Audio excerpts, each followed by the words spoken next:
corgi, a French bulldog, or I feel like a doodle. A doodle. That are always. That's even worse. I got the doodle this week. That's a good way to get divorced. It's never going to work out. Never going to work out, and we're out of time. I got to go see the doodle. It's almost 11. Have a great Wednesday. We'll see you tomorrow.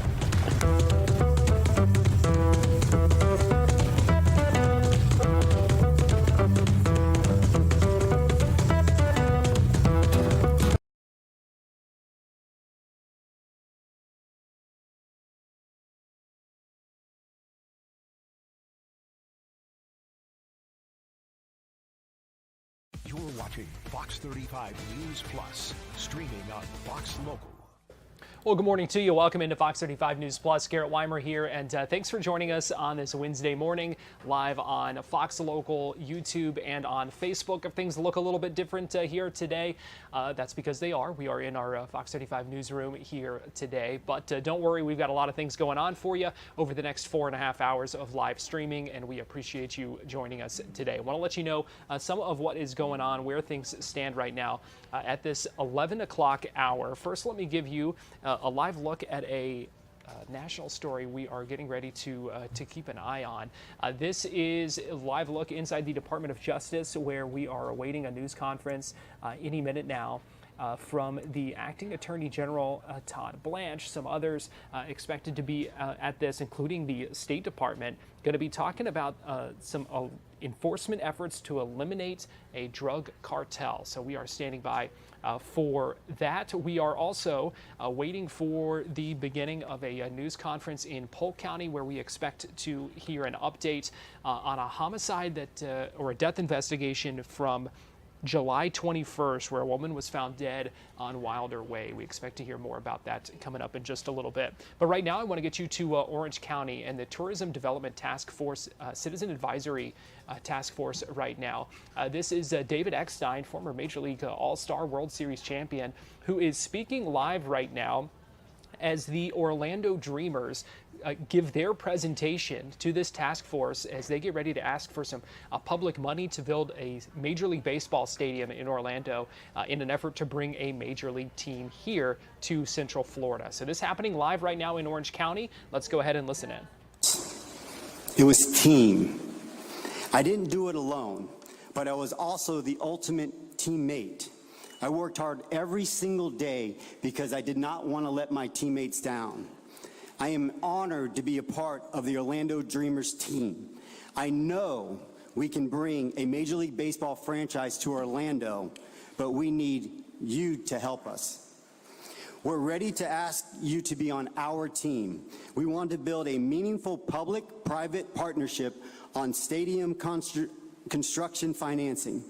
If you say yes, we truly believe we'll have a Major League Baseball team here in Orlando by the end of the decade. And as your ultimate teammate, I will work hard every day so I can bring you home one of these. I have 2 World Series rings, and I'm ready to add a 3rd. Thank you. Thank you, David.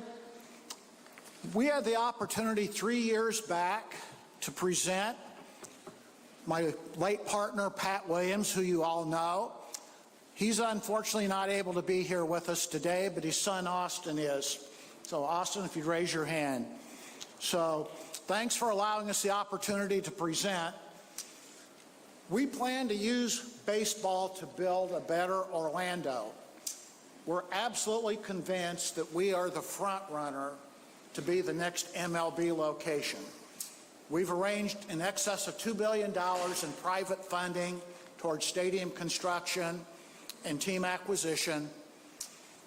We also plan to divert hundreds of millions of dollars from on-site revenues over 30 years back to Orange County to be used for the critical needs that everyone is talking about: transportation, workforce housing, and so forth. We're unconditionally committed to do that through a community benefits agreement with Orange County. Unlike some of the other situations in competing cities, Orlando has a distinct advantage because of the Orange County tourist development tax being the largest of any pot that will be used for tourism in the country. Major League Baseball is going to add 2 teams in the next 15 to 24 months. We can't tell you exactly when that time is going to be, but we would guess they'll probably announce the 2 winning cities sometime in the middle of 2028. We have put together the leadership, the financial resources, the vision to be one of those 2 cities that are selected. This is also about much more than baseball. We're going to generate many, many thousands of jobs, as you'll see later in the presentation, as well as I mentioned, directing millions, hundreds of millions of dollars back for critical needs in Orange County. We are ready to partner with Orange County. This is an updated rendering of how we currently envision our stadium complex looking. So on the left side is the 528 beach line, and going across in the front here is International Drive. This is a 45,000 capacity dome stadium on this 35.5-acre site, 3 attached hotel towers, and we'll have some further renderings as I go through the presentation. The expansion process is very competitive. This is a once-in-a-generation opportunity to bring Major League Baseball to Orlando. More than 10 cities are going to be in this competition, and you see the names up there. We are much further along than these other competing cities. One of the key attributes is every successful modern MLB stadium has required a public-private partnership. Major League Baseball does not want to put a team if there's not a public partner in that metro area, and there are a number of reasons for that. The other interesting thing is if you look, who is Orange County and Orlando's primary competition? We would probably suggest it's Las Vegas. 10 years ago, Las Vegas had no professional sports teams. So they have 3 now, and they will probably be the next candidate to get an NBA expansion. So they're going to have all 4 of the top 4 primary leagues represented: NFL, NHL, NBA, MLB.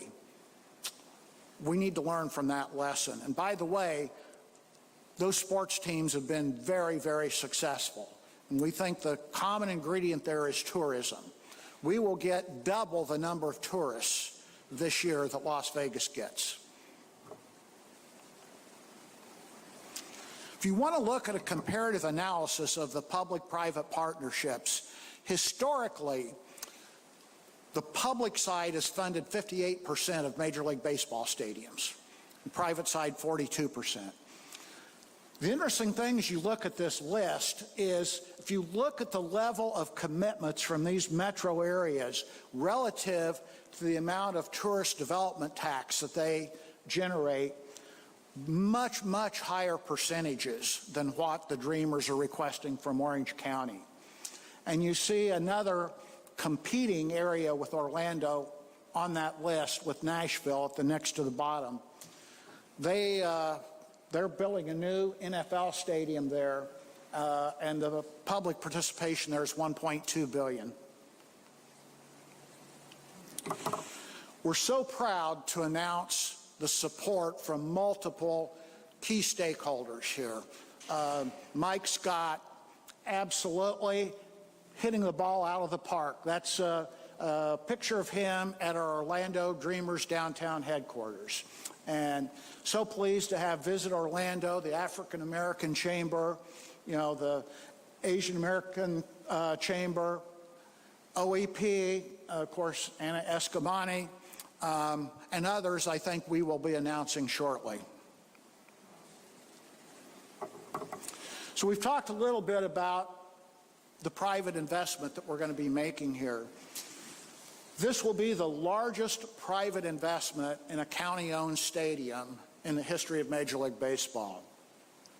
We're doing this in concert with Vision 2050.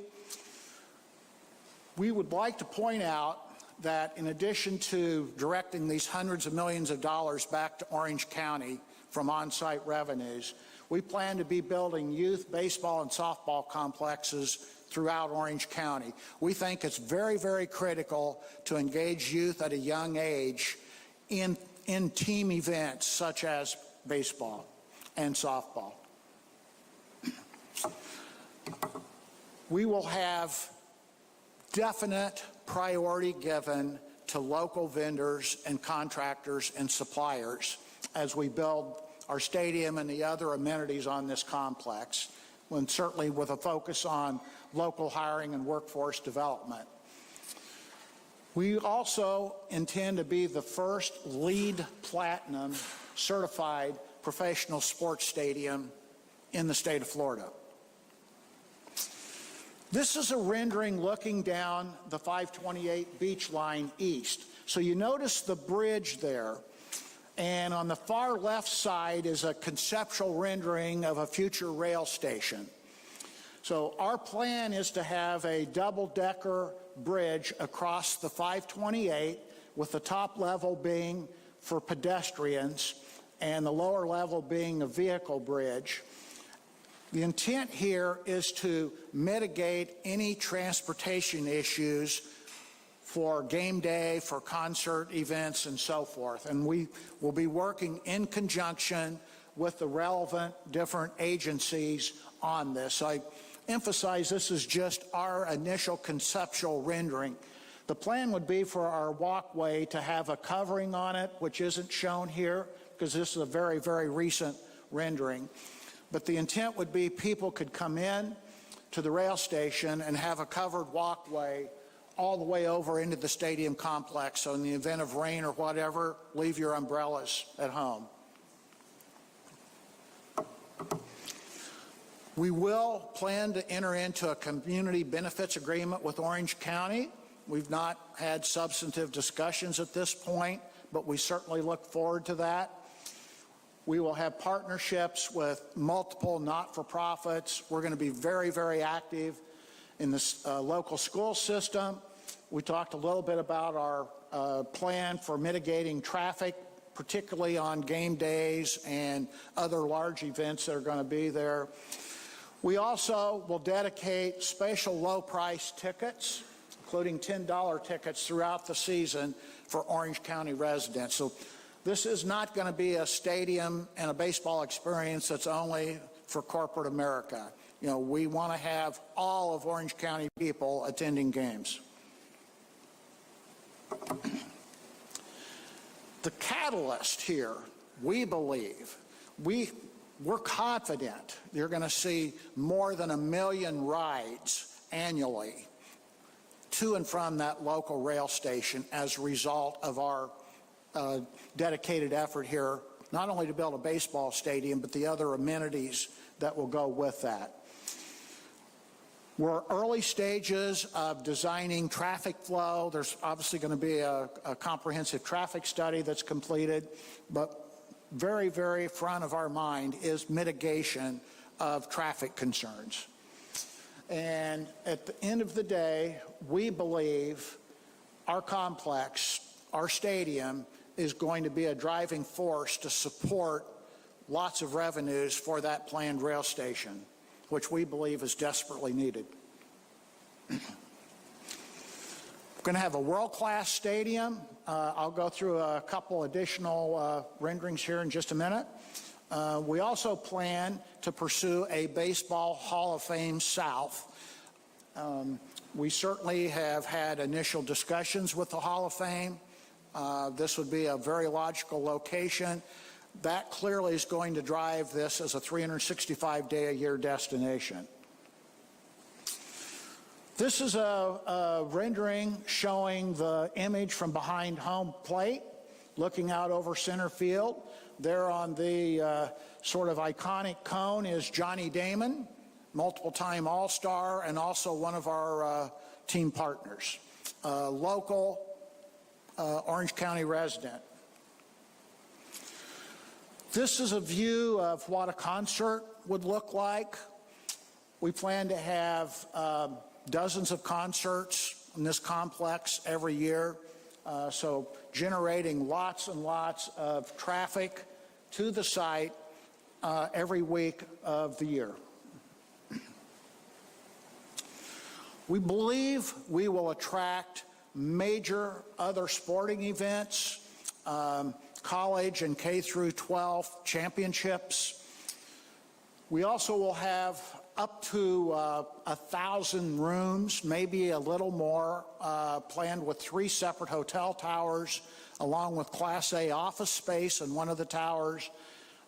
We mentioned the Major League Hall of Fame Baseball Museum.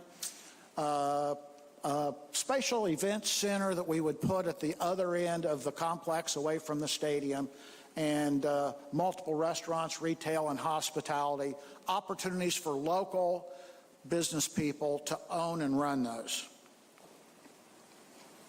Let's talk briefly about the impact. So we had JLL, a major independent consulting firm, do an update for us very recently, and based on all the studies that they did, it will create in excess of 38,000 jobs during construction, more than 52,000 jobs permanently.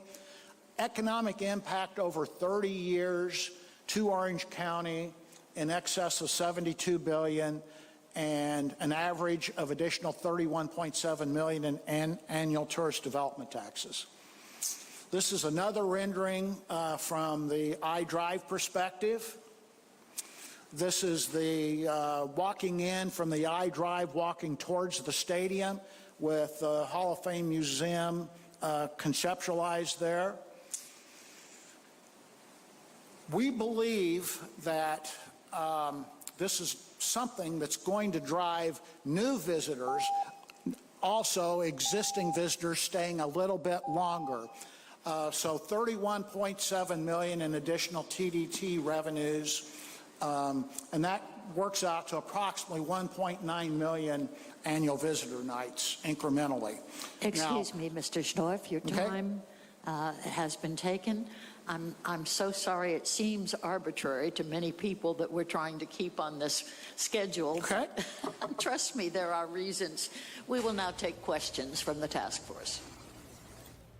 That presentation continuing. They've got about half an hour. You heard them say they're getting ready to ask some questions. We saw some new renderings there, as well as the Orlando Dreamers talked about some of their plans for that. We'll listen back in for a few more minutes coming up in just a little bit. But right now we are tracking some breaking news here on Fox 35 News Plus with the arrest of the 17-year-old suspect who was wanted in connection with the murders of 2 teenagers in DeLand. This is Keon Rundell, 17 years old, who was wanted on 2 counts of second-degree murder regarding the shooting deaths of Samson Campbell, who was 18, and Dustin Rose, who were 19. You may remember they were found dead just last week in a vacant lot in DeLand.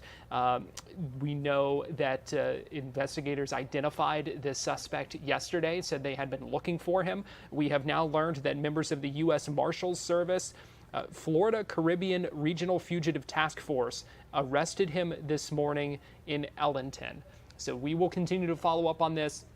We also are anticipating a 2 o'clock news conference that DeLand Police Department is hosting that we will live stream for you in our 2 o'clock hour right here on Fox Local. So breaking news today, the teenage murder suspect accused of shooting and killing 2 teens is now in custody. We are going to take a break right now here on Fox 35 News Plus, but we will be right back after this.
Welcome back into Fox 35 News Plus. Garrett Weimer here. Thanks for joining us as we give you a live look at downtown Orlando on this Wednesday morning. I want to get you live right now to this Orange County Tourism Development Task Force, a meeting where they're hearing a presentation from the Orlando Dreamers, who are asking for close to $1 billion in public money to build a stadium down near Aquatica, Orlando. They are now taking questions.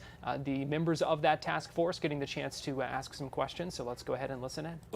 The question is, 975 million is the request.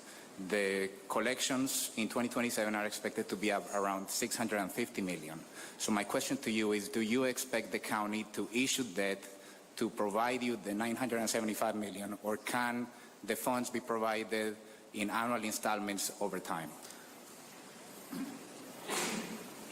We would envision that the county would issue bonds.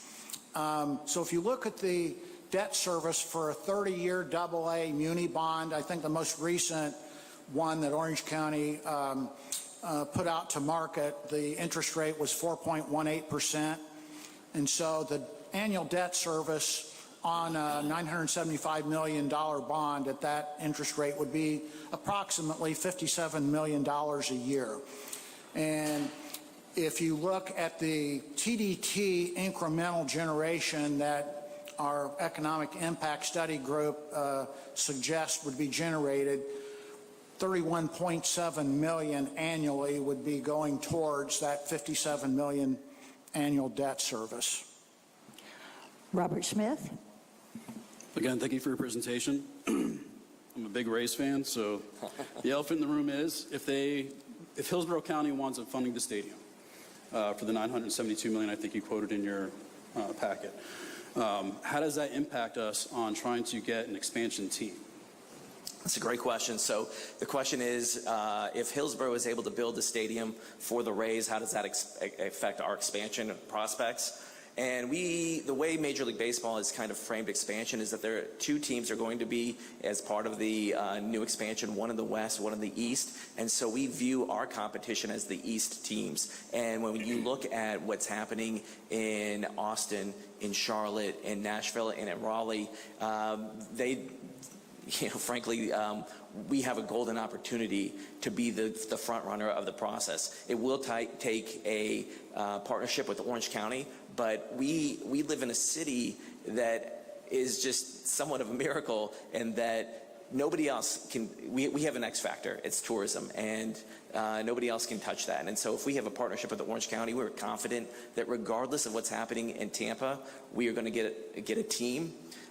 If you look back when the Montreal Expos relocated, they were not worried. They went to Washington, D.C. There's a team in Baltimore, and they did not worry about the proximity to Baltimore. They basically picked the best market, and that's what we are. We're the best market by all metrics. Okay, really quick for my second question. Does the $975 million include the infrastructure that you're talking about as far as the road, rail, and pedestrian walkway, or is that a separate ask that's going to be from the state or the county to fund those The things? $975 million would go towards stadium construction. So we anticipate the stadium will cost somewhere between 2.1 and 2.3 billion.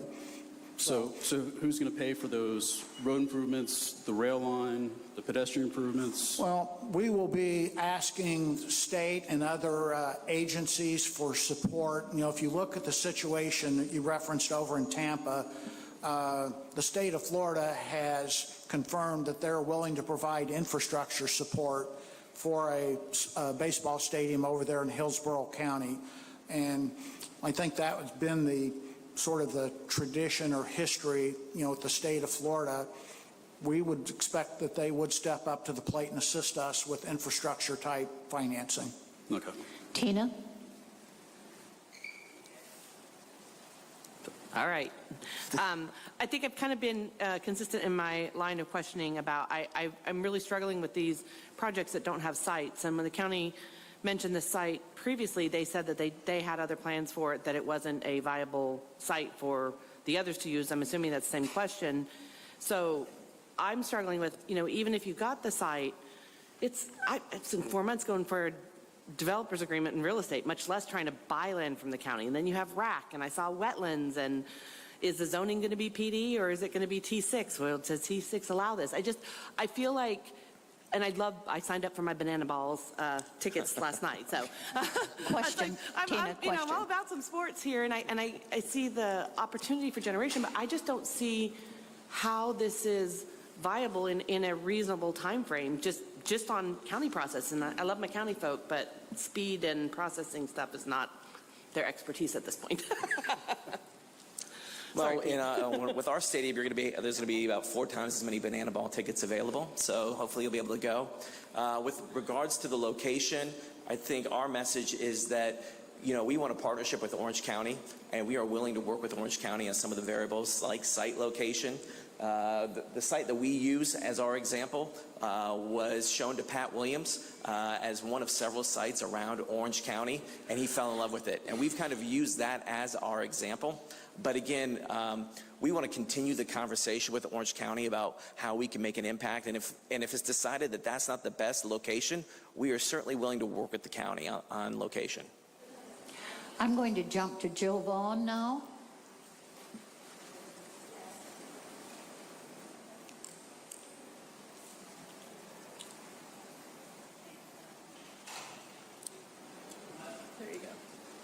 Thank you. That was my question is, since you don't have a location, I was wondering what other locations, including downtown, for example, where the other stadiums are located, where we have other sports amenities, was that a location that you're still considering? Are you looking at downtown as a possible alternative if this location does not work? Okay, go ahead. Yes, thank you for that question. So when Pat and I initiated this project 6 years ago, we did look at, now almost 7 years, we did look at multiple sites. So a lot of considerations would be attractiveness to tourists, transportation, a sufficient site that is large enough and suitable not only to put a baseball stadium, but also other amenities. So we've been shown sites downtown. I've had requests out by Lake Nona. There you have some issues and concerns with FAA height restrictions.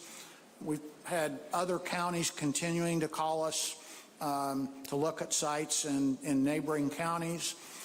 In studying all of this, it became very clear when we saw this 35.5-acre site next to Aquatica, it checked all the boxes. It's right in the middle of the tourist corridor. There's terrific transportation infrastructure there.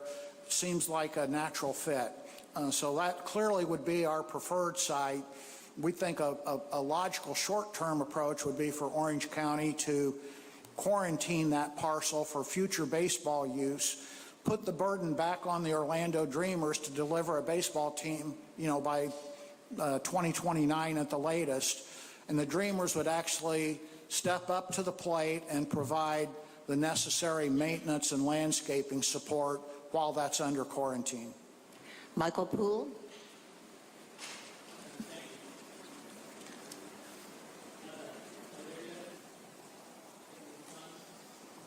There we go. Thanks.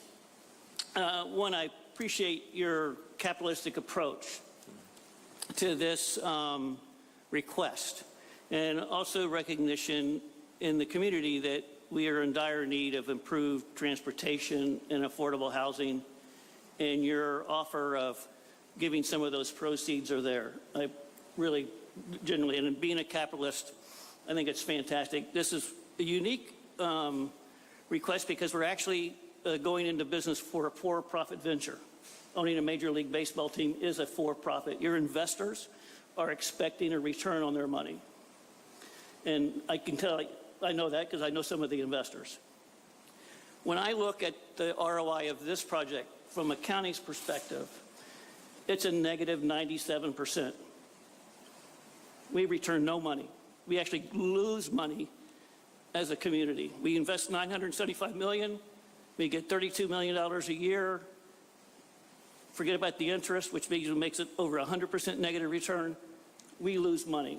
And I think the request by Mr. Clark is we should be getting a piece of the pie of ownership, whether it's a profits interest or whatever, We can see what's happened with Tampa Bay Rays, where St. Pete's losing the team, and they get nothing for that support. Question, Michael. So help me resolute those two issues. Thank you, Chairman. Thank you for the question. So the first thing we would indicate is this is going to create 38,000 jobs during construction. These are high-paying jobs, as you saw from a previous presentation. Well in excess of 50,000 permanent jobs, more than $72 billion of economic impact over 30 years to Orange County. In addition to the Dreamers diverting hundreds of millions of dollars back to Orange County from on-site revenues for use for transportation and other critical needs. So what we would suggest would be take our return on investment from our independent study, subject all the applicants to a similar type analysis, and you'll unconditionally reach the conclusion that this is by far the best return on investment of any opportunity that you have. You know, I've spent a lifetime doing this type of work for major projects across the world, and not just sports, but all kinds of different things. There's a very, very specific technical way one goes about doing these types of financial studies.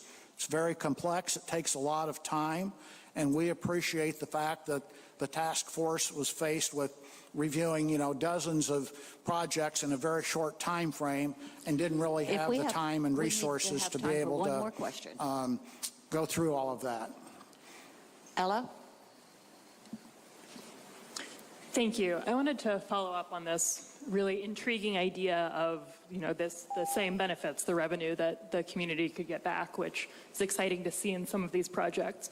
That revenue share that you're picturing for the county, do you have a vision of where it would go to? Could it be used for housing, for transportation? Would you seek to channel it towards some of the infrastructure improvements you see for the stadium, or would you give up control? And how much would it be? How would you structure it? Would it come from revenue from the whole thing? Can you just put some meat on those bones? That's a great question. I think the best way to answer that is that we are meeting with all the community stakeholders, whether they're Orange County officials or local, groups, chambers. What is their input and what do they think is the best? We're certainly open to ideas. We've come with our own ideas on ways we can redirect the funds from which sort of revenue sources. But quickly, but we are open. Right now it's critical needs is what we say. Everybody's talking transportation and workforce housing. We certainly believe in that as well. But we would want the community to have a stake in where those funds go. Last question, CJ. Thank you, Madam Chair. I appreciate the presentation, and I appreciate your clarification on the property being transferable conceivably, not specifically married to that. That's a big question I had. All about ROI. I know a couple comments on ROI, and my question was, how recently was that study completed by JLL citing the $72 billion? The JLL study was completed this year, about 3 months ago. And it added in a lot of what the development will be. So it was including the programming like concerts and other events that will happen at the facility. They have a rigorous method of coming up with these numbers, and they are in line with other studies that have come out this year. Okay. I was curious about that because I noted that Atlanta, the Visitors Bureau, did a historical statement on, you said the Truist Park and the Battery is the gold standard. Their historical data, when that opened in 2017, they got $2.7 billion of economic impact in 1 year, and that's in their records. So I was just curious, and that would actually check out because that's about $82 billion. So just wanted to clarify that to make sure we're looking at apples to apples. Chris, we have to move on. Thank you. Thank you so much for the opportunity. Have a great afternoon. Thank you, gentlemen.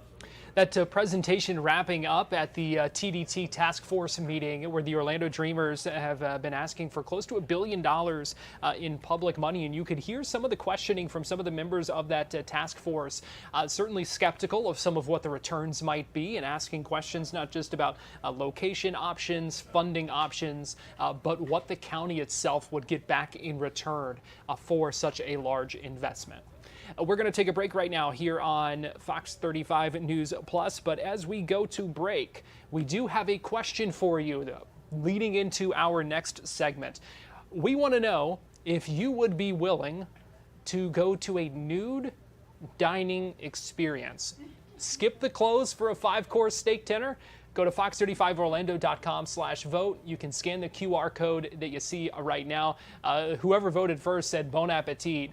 Maybe with low lighting, is it something you would consider, maybe think about? Or you say not a chance? If I'm doing that, I'm eating at home. We want to know how you feel about this, whether you would be willing to skip the clothes for a 5-course steak dinner. If you're one of those people saying bon appetit, in our next segment, you're going to find out a place that you will be able to do this. So keep it right here on Fox 35 News Plus. We are going to take a break right now. We'll leave this up for a second so you can get your votes in, and then we will be right back.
I just need to shoot it out, right?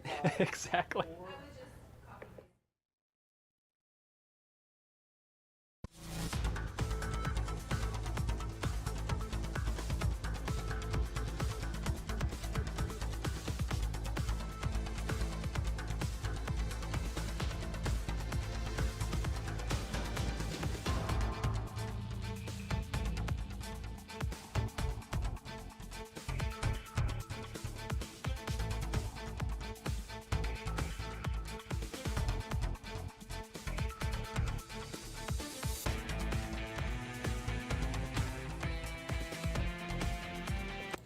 Welcome back into Fox 35 News Plus. Garrett Weimer here. The votes continuing to come in for our poll question this hour. Our question is, would you skip the clothes for a steak dinner? 31% of you right now saying, sure, bon appetit. 7% of you saying, maybe if there's low lighting, you might think about it. And then about 62% of you right now saying not a chance. We want to know what you think. If you would be open to it, go to fox35orlando.com/vote.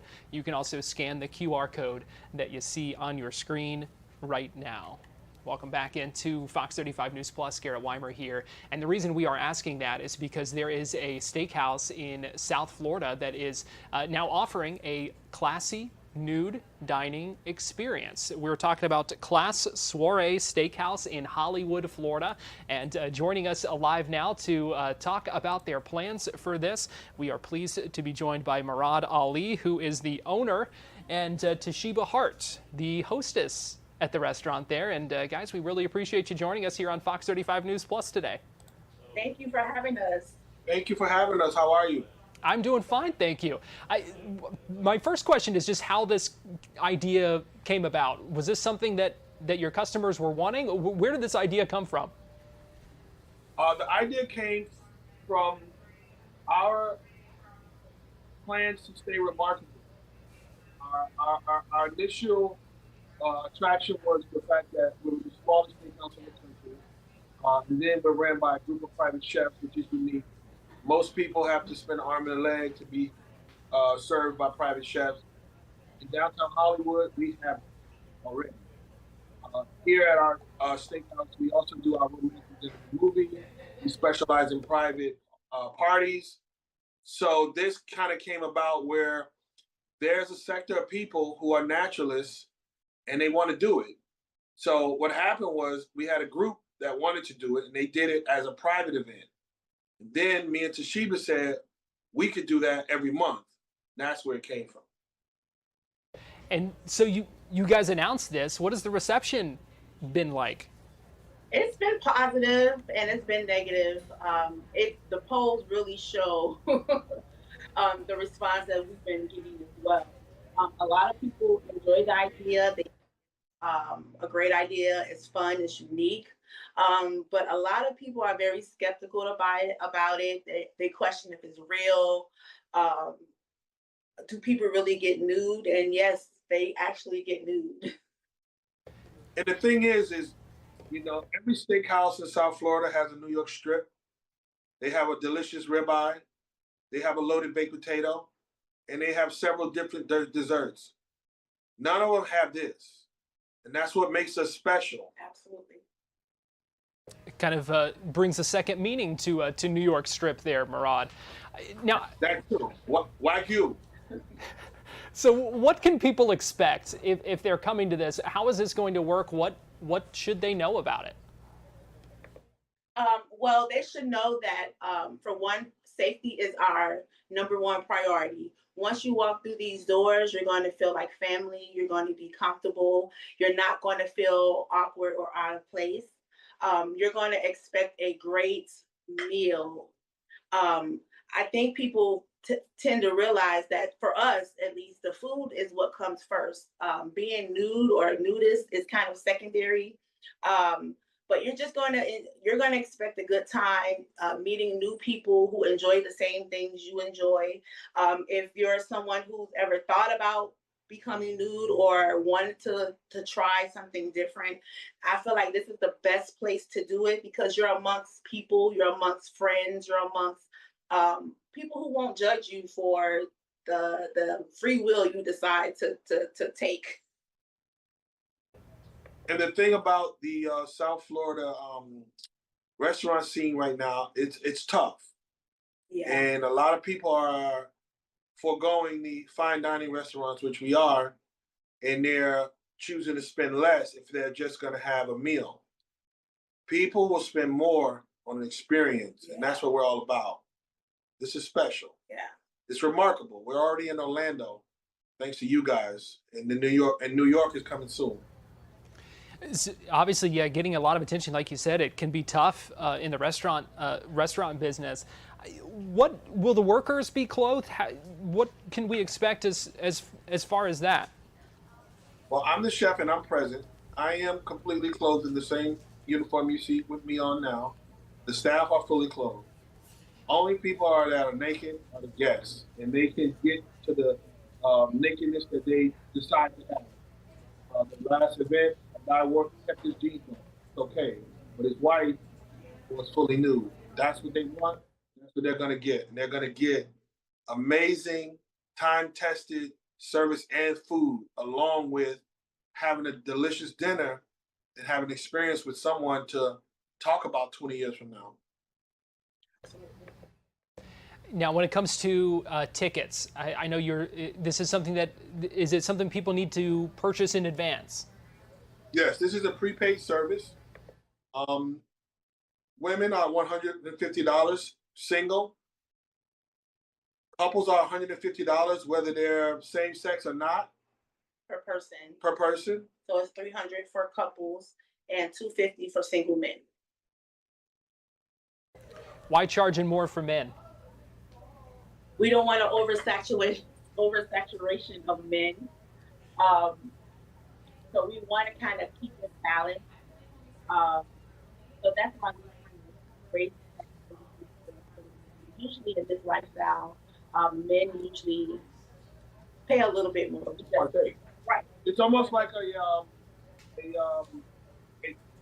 nightclub. You know, girls in free, guys pay double. That's the formula. It works. It may not be fair, especially for the guy, but we want to have a nice balance. Like now, the first event was 6 women, 2 guys. This event was equal. It was couples. All couples. It was 7 couples, 8 couples. Now, how do you have kind of marketed this as a classy experience, as a nice thing for folks? How do you make sure that it stays that way, that it's not maybe inundated by folks with kind of different motivations? Well, we are a classy company. Our name is Class, and it stands for Culinary Luxury and Superb Service. We're a group of private chefs that happen to have a steakhouse. Privacy, respect, and quality is number one. If anyone decides that they're going to show off or do anything that's inappropriate, they're going to be escorted out.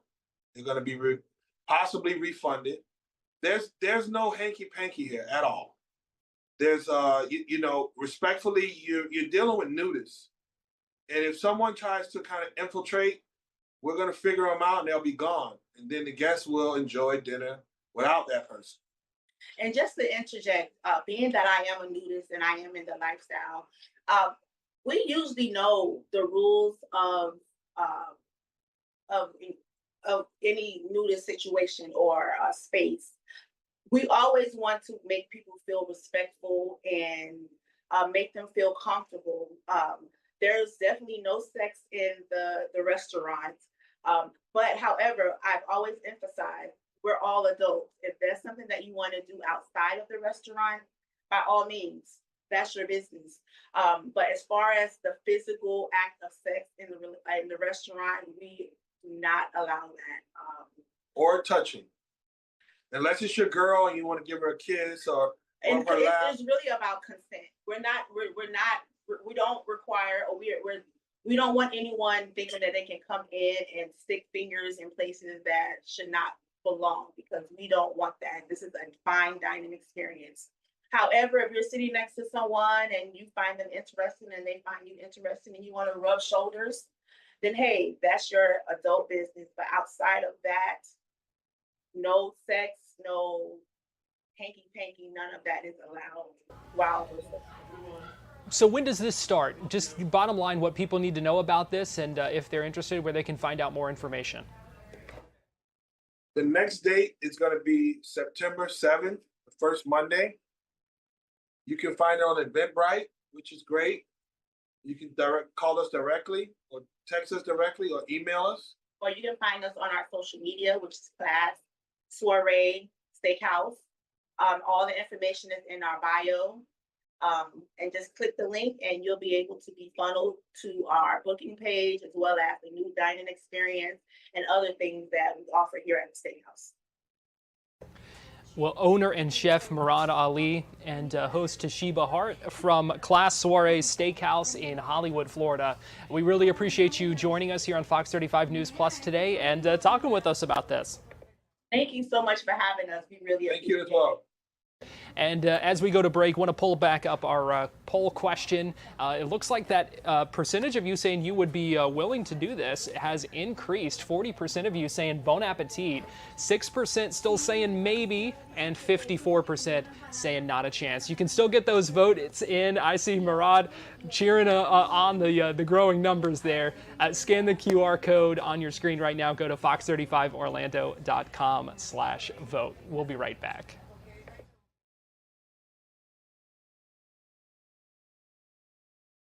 All right.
Give you a live look right now downtown Orlando on this Wednesday morning.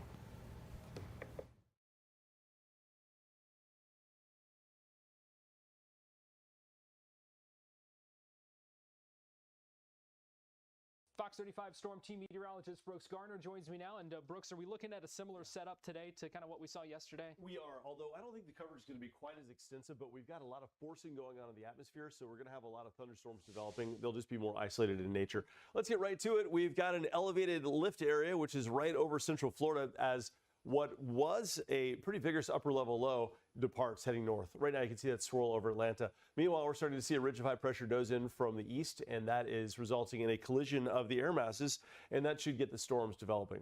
So we're first going to see initiation on the Gulf Coast early this afternoon, and then late this afternoon we'll see initiation of storms along the east part of Florida from Orlando to the Atlantic coast, all thanks to the Atlantic sea breeze. By 4 o'clock, as we head into the evening commute, we could see some stronger storms. 1 or 2 could be severe with damaging wind gusts.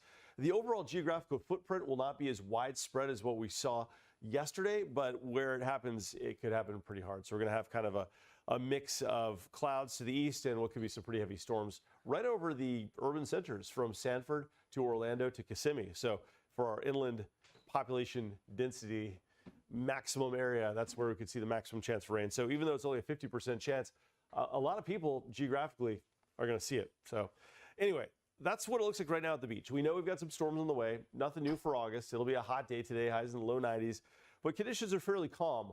That said, if you have beach plans this weekend, you've got to watch this forecast carefully because we've got a disturbance that's coming out of the tropics heading our way.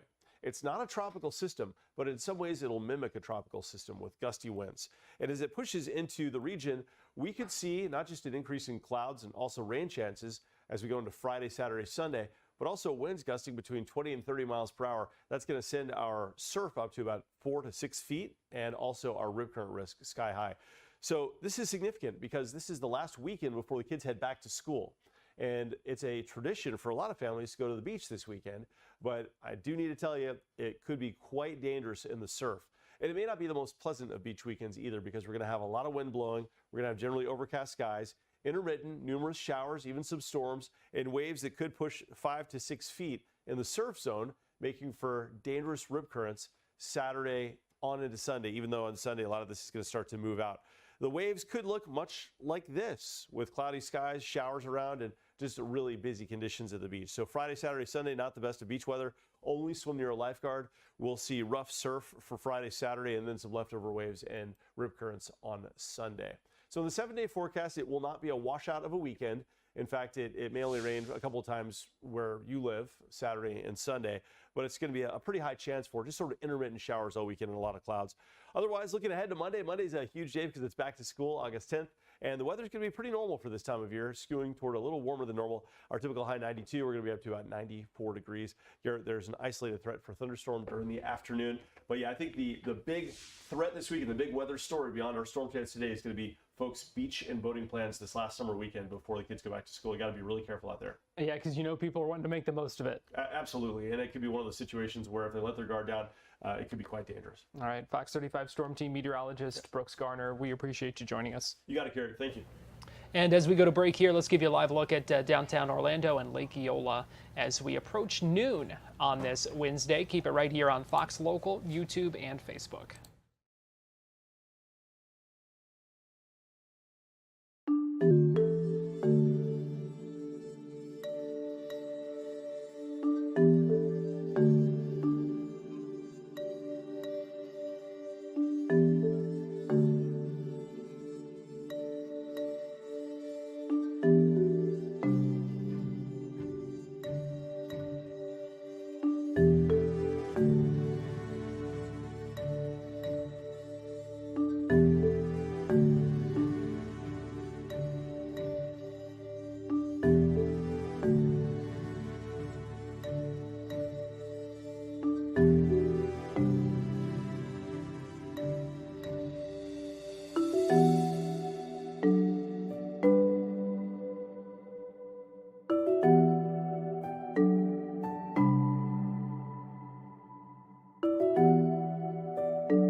Welcome back into Fox 35 News Plus. Garrett Weimer here, and thanks for joining us. It is just afternoon on this Wednesday. We appreciate you joining us. Again, we are live in the Fox 35 newsroom today, so things looking a little bit different, but we appreciate you joining us. I want to get you now to a news conference from just a little bit ago in Polk County, where we heard from Sheriff Grady Judd, who was talking about the arrest of a 21-year-old man now charged with first-degree murder. His name is Gibson Nash, and investigators believe he killed his mother at her home in Eagle Lake last month. This was a death investigation that we first reported on in July with still a lot of questions. Investigators at the time said they believed they had a suspect, but they didn't identify him. But today, they have now said that 21-year-old Gibson Nash is charged with first-degree murder. Here is what Sheriff Judd said at a news conference just a little bit ago. Hello, everyone. Thank you for being with us today. This seems like it's a daily event this week. I want to introduce you to a difference maker, to a mother, to a nurse. I want to introduce you to Margaret Dufour. She's 56 years of age, and this is an award she got for being a difference maker. She was a registered nurse, and she helped a lot of people along the way in her profession. And she had a son that had some significant issues, and she moved from Knoxville, Tennessee to Florida. She not only moved to Florida, she moved to Polk County. She not only moved to Polk County, she moved to Eagle Lake in a brand new house. And she had been an employee of Bartow Regional Hospital as a registered nurse for about a month.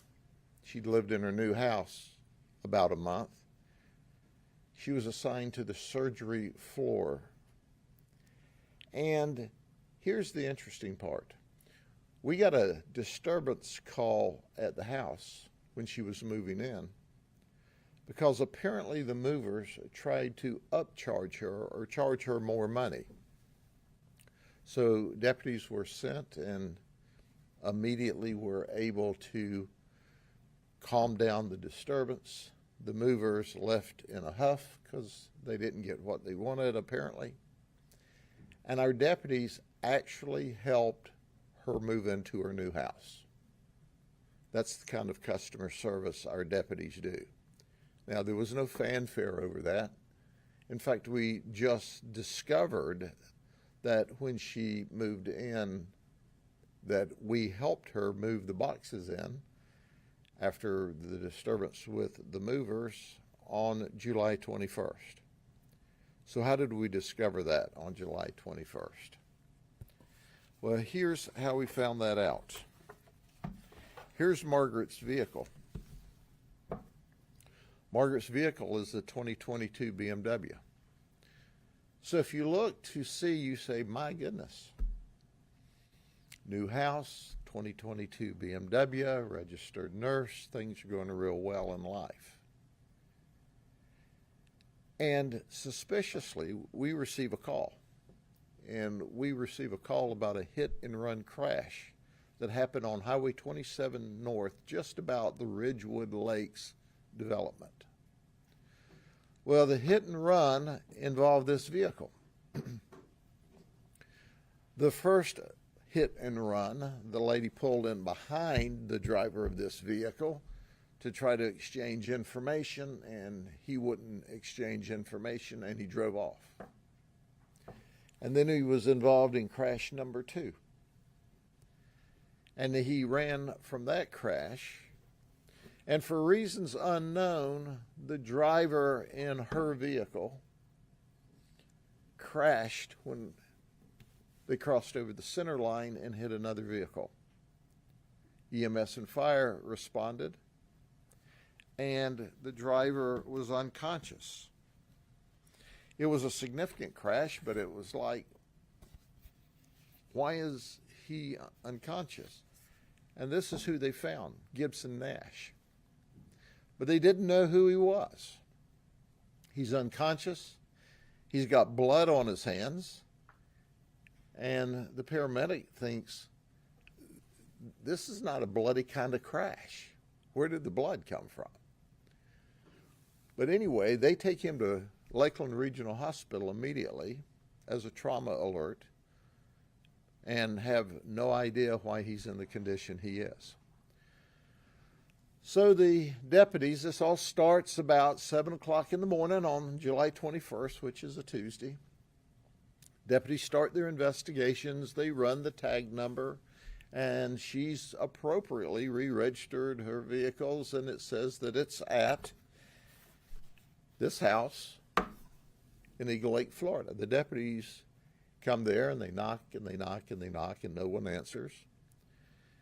They determine that obviously it's Margaret Dufour's residence, registered, that's who the vehicle's registered to, and they do some more research and call the hospital, and they said, no, she's not working today. So by now it's about 12 o'clock in the afternoon. Gibson is unconscious.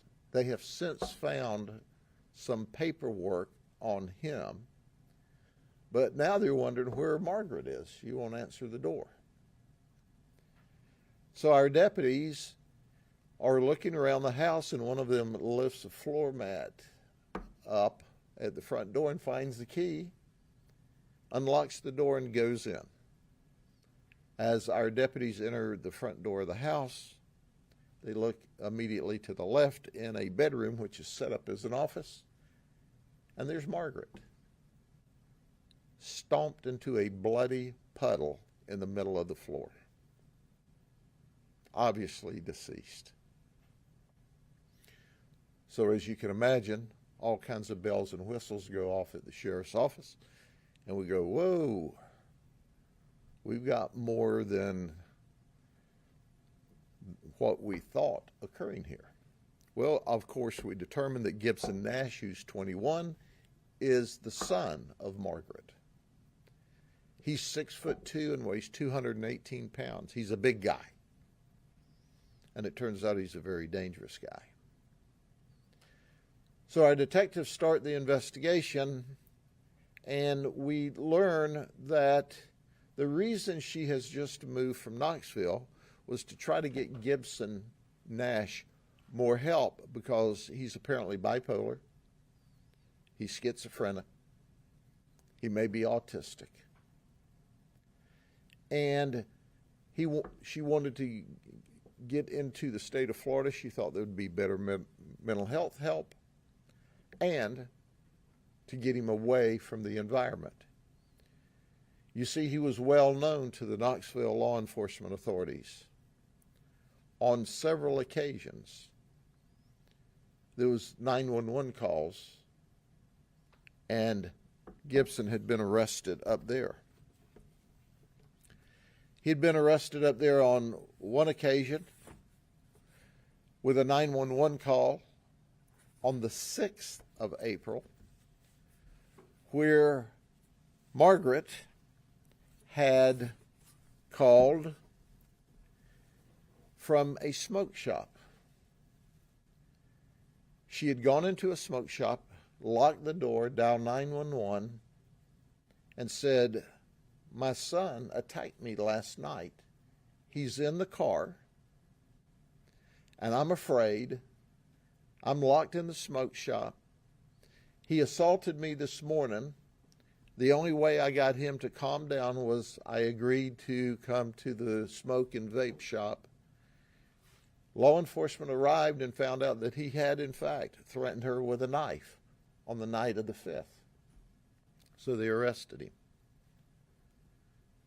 He got out of jail in Knoxville. Then there was another disturbance on April 29th where he pulled a knife on his mother and threatened her again and said, you know what will happen. And this was over not being able to play on the Xbox. So he threatened to kill her again. Then she moves to Florida, and she goes back to Knoxville, and she bonds him out of jail on the charges and brings him home. Now, about 4 or 4:30 in the morning, one of the neighbors hears a disturbance next door and hears a couple of thuds. Doesn't think anything of it, looks outside, doesn't see anybody, and goes about their way. And then we have the 3 crashes. Well, he stole his mother's car and he fled. And when he had the 3rd crash, he was unconscious. Well, we learn after he gets to the hospital in a series of tests, he's in liver failure. He apparently has overdosed on Tylenol. So Lakeland Regional transfers him to Tampa General. He's unconscious all of this time. They do an evaluation. He starts to improve. They send him back to Lakeland Regional. We take his clothes and his shoes, where there's blood all over them, and send that to a lab and receive DNA results that it is, in fact, Gibson's mother's blood all over his shoes. The medical examiner says she died from blunt force injury, from a beating, and from being strangled to death. She was violently murdered at the hands of Gibson Nash. That explains the blood that the paramedics saw at the scene of the crash that was not a blood type crash. That explains all of the blood on Gibson's shoes that morning in this crash that otherwise should not have revealed any blood. It was his mother's, where he choked her and strangled her and kicked her and tortured her and killed her.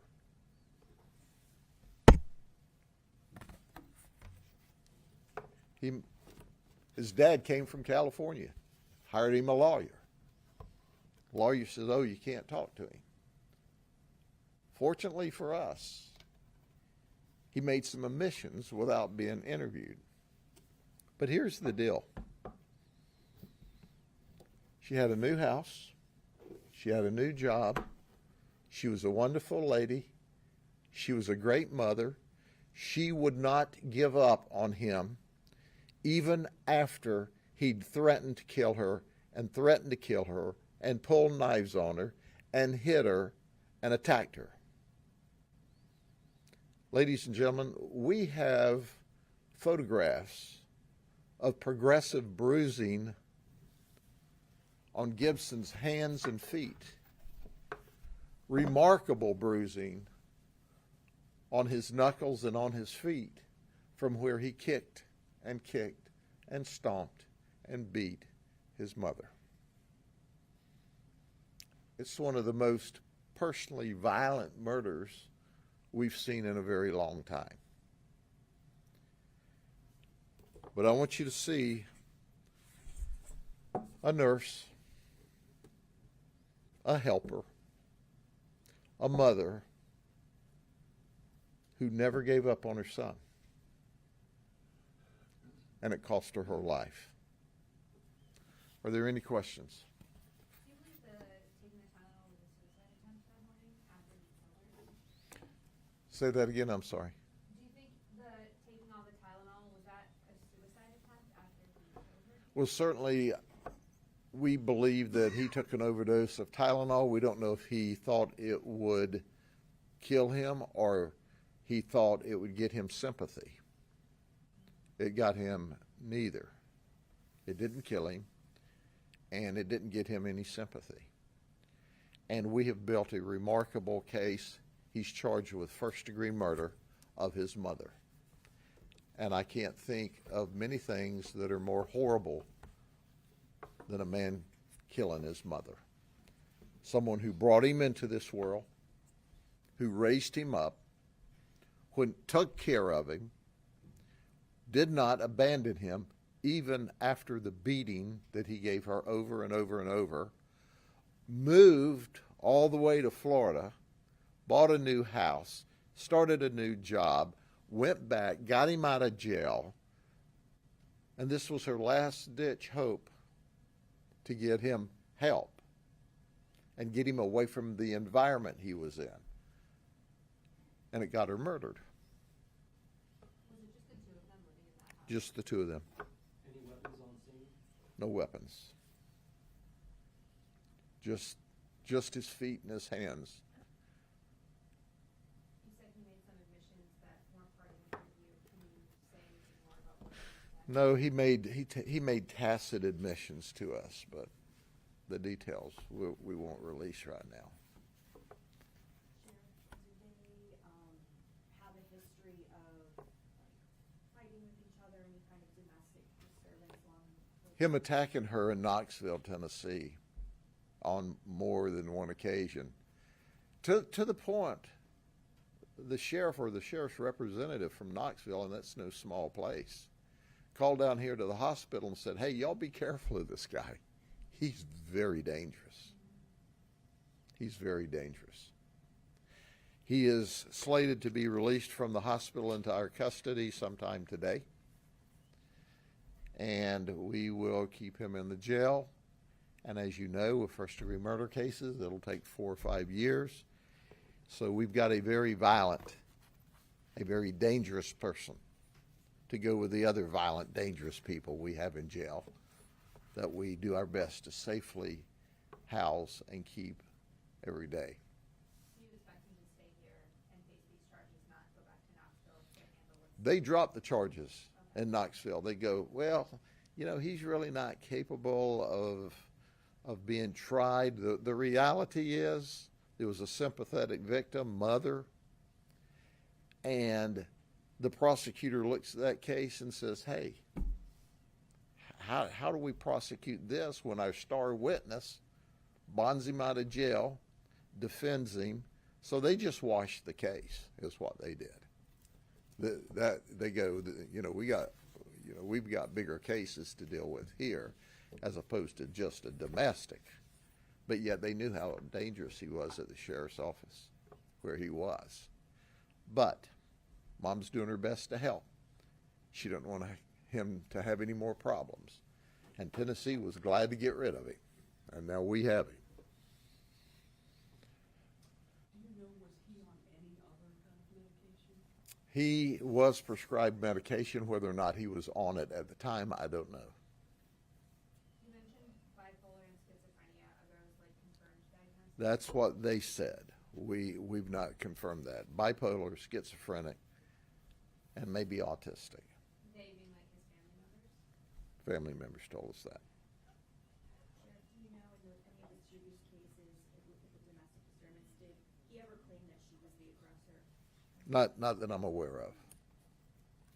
But he was just, if he didn't get his way, what he wanted, he turned super violent toward her. And yet she's the only one that would put up with him and try to help him.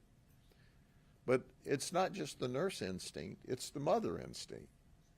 You know, mamas are wonderful things. And that's why it crushes us when we see that someone can actually not just murder their mother, not just murder their mother. Let me say that again, not just murder their mother, but stomp her into the ground and choke her.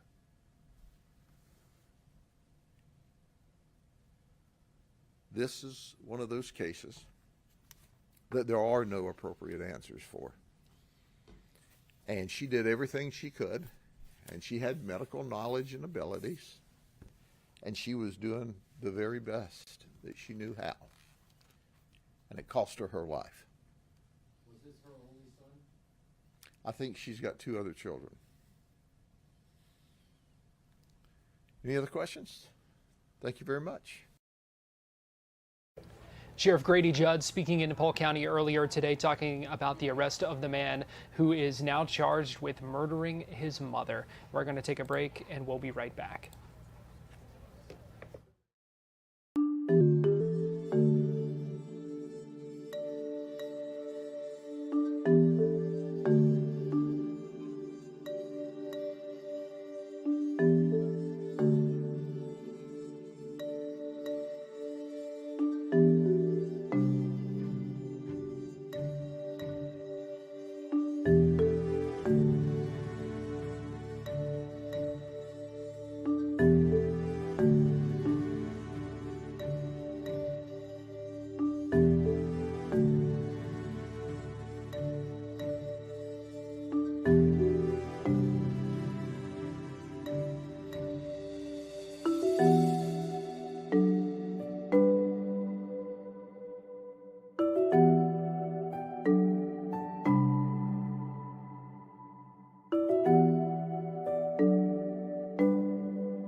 Give you a live look right now. This is from our iDrive camera looking toward Epcot on this Wednesday afternoon. We got some news from Disney today pointing to a pretty big quarter for Disney's Parks and Experiences division. Welcome back into Fox 35 News Plus.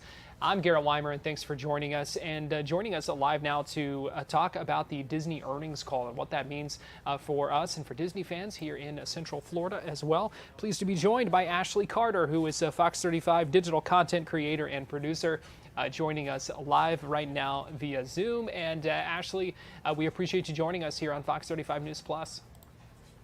Always happy to join.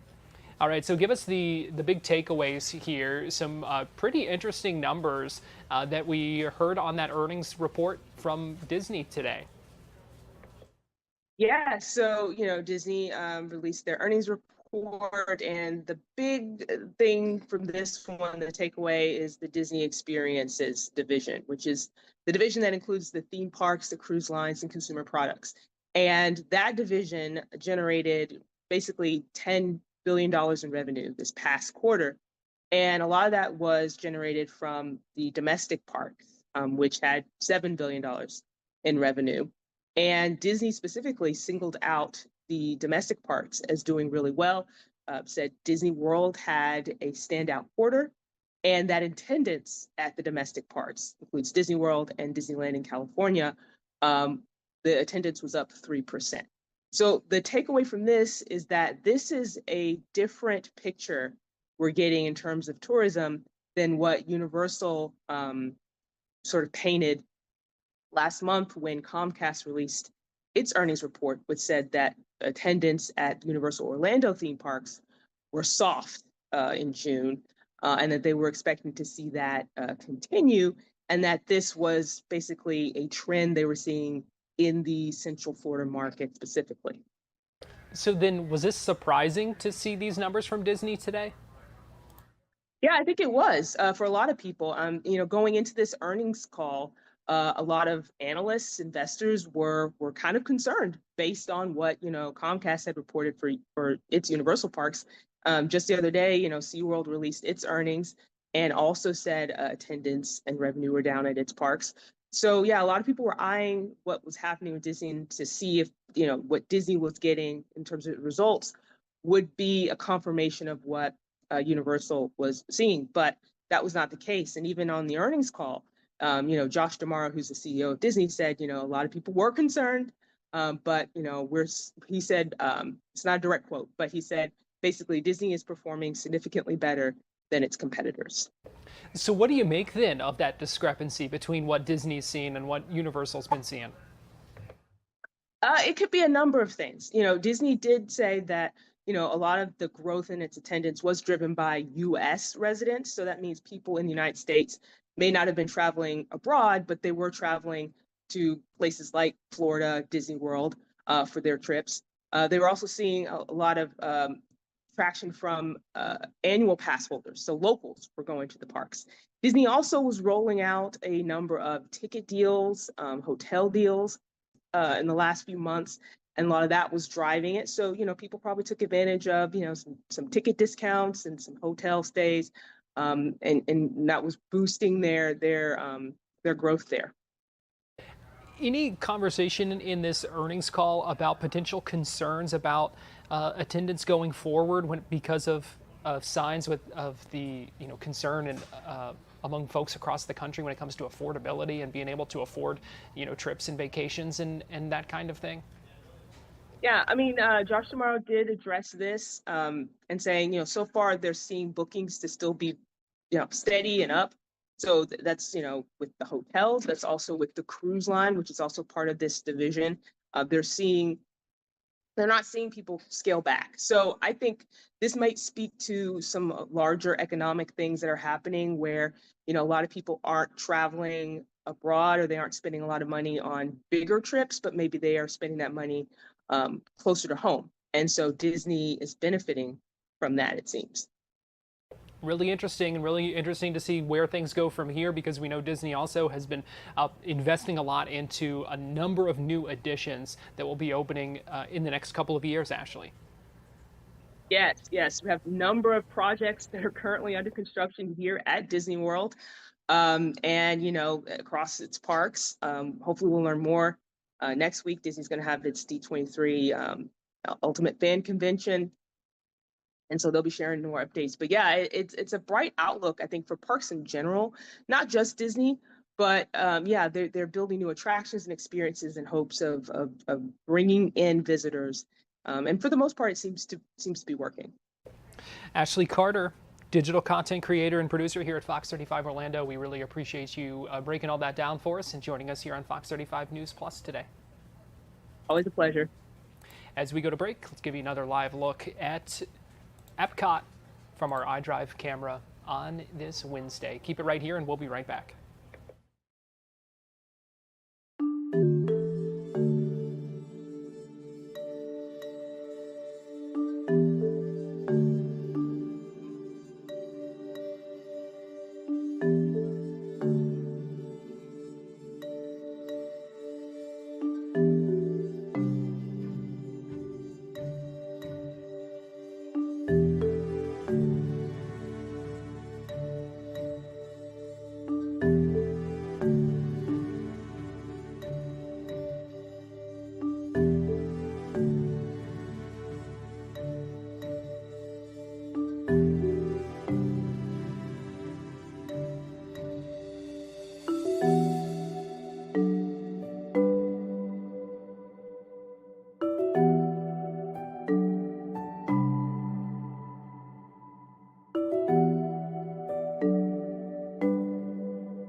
Welcome back into Fox 35 News Plus. Garrett Weimer here, and thanks for joining us on this Wednesday afternoon, live on Fox Local, YouTube, and on Facebook. I want to get you to this news conference that happened earlier today at the Department of Justice, where we heard from Acting Attorney General Todd Blanche and FBI Director Kash Patel talking about what they call an unprecedented and coordinated federal crackdown on foreign terror cartels. Here's some of what they said at that news conference that was in Washington, D.C. just a little bit ago. Just last month, the co-founder of the notorious Sinaloa cartel, El Mayo, Ismael Zambada Garcia, was sentenced to life in prison in federal court in this country. The results speak for themselves. We've talked about it a lot lately, but it bears repeating here. In addition to the historic decline of violent crime just last year, we saw a 22% decline in fentanyl deaths in the United States over the year prior. Our efforts have saved thousands of lives and bringing back law and order to our communities. This mission obviously requires brave men and women in law enforcement, talented prosecutors, and steadfast partners at the state and local level and our international community. I want to thank the Homeland Security Task Force, DEA, FBI, HSI, CBP, IRS, CID, the State Department, the National Coordination Center, all of these partners working together with the Department of Justice in an all-government approach to combating terrorism. With these charges now made public, and again, these cases have been brought in two districts, in the Eastern District of New York, in Brooklyn, and here in Washington, D.C., and more than $100 million in rewards announced today by the State Department, the U.S. government will use all tools to bring these defendants to justice, no matter where they are. We will never allow foreign terrorist organizations to take advantage of our country. We have an important job to do, and together we will finish it. We have several speakers that are going to address you guys today, starting with our DEA Administrator, Terry Cole.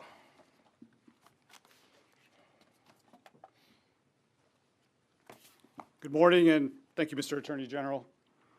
Since the inception, nearly 2 decades ago, CGNG has grown into one of the world's most dangerous and ruthless foreign terrorist organizations.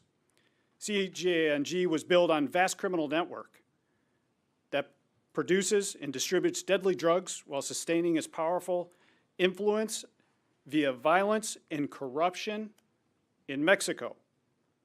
This includes members within the Mexican government who shield CGNG leadership from justice and facilitate drug trafficking, money laundering, and violence. CGNG's actions have resulted in the deaths of thousands of Americans.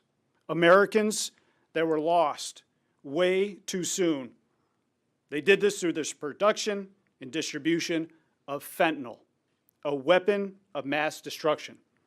DEA is aggressively targeting both the cartels and the corrupt government officials who are responsible for the deaths of our citizens.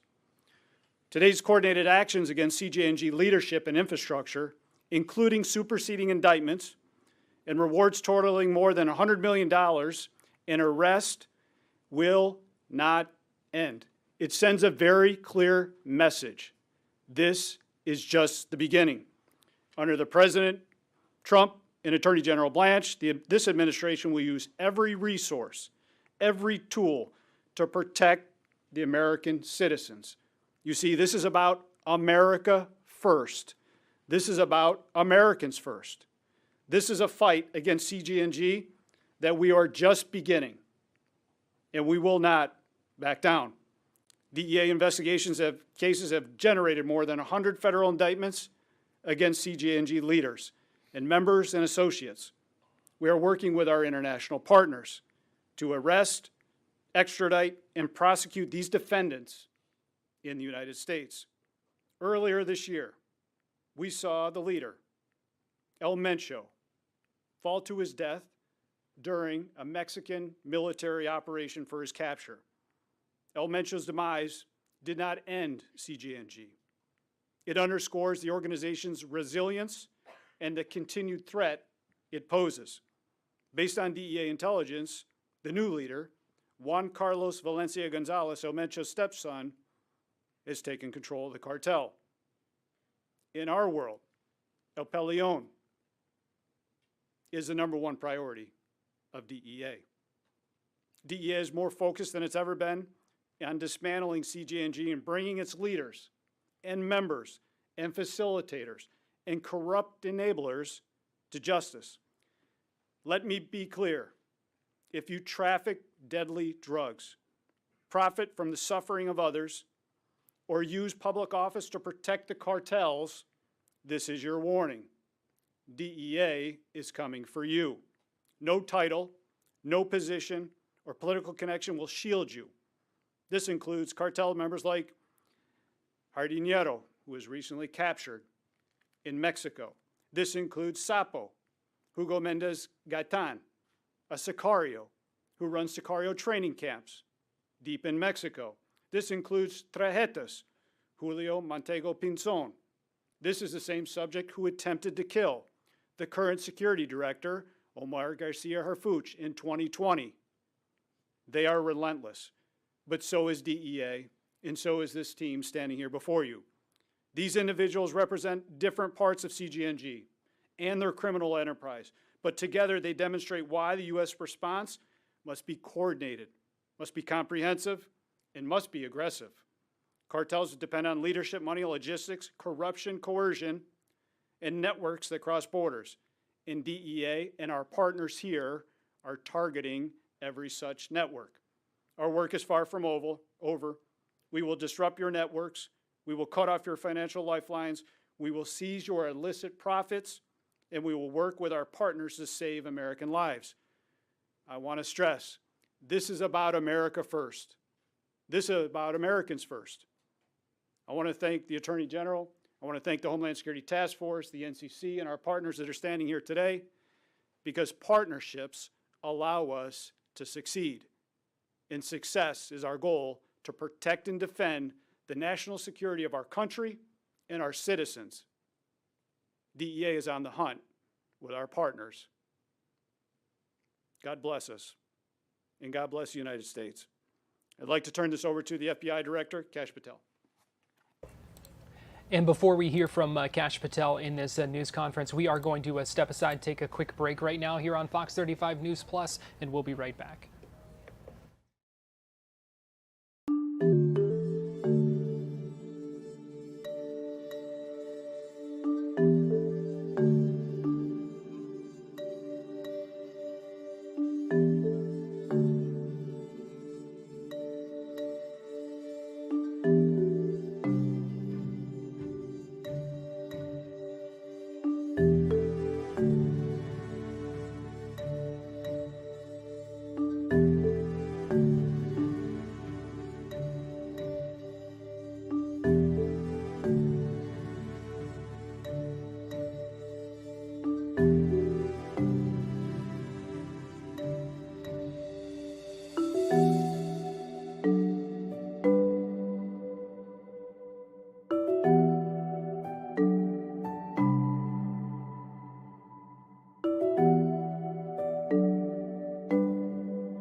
watching Fox 35 News Plus, streaming on Fox Local. Welcome back into Fox 35 News Plus. I want to get you back to this news conference. This is FBI Director Kash Patel speaking at this news conference earlier in Washington, D.C., where they talked about a crackdown on foreign cartels.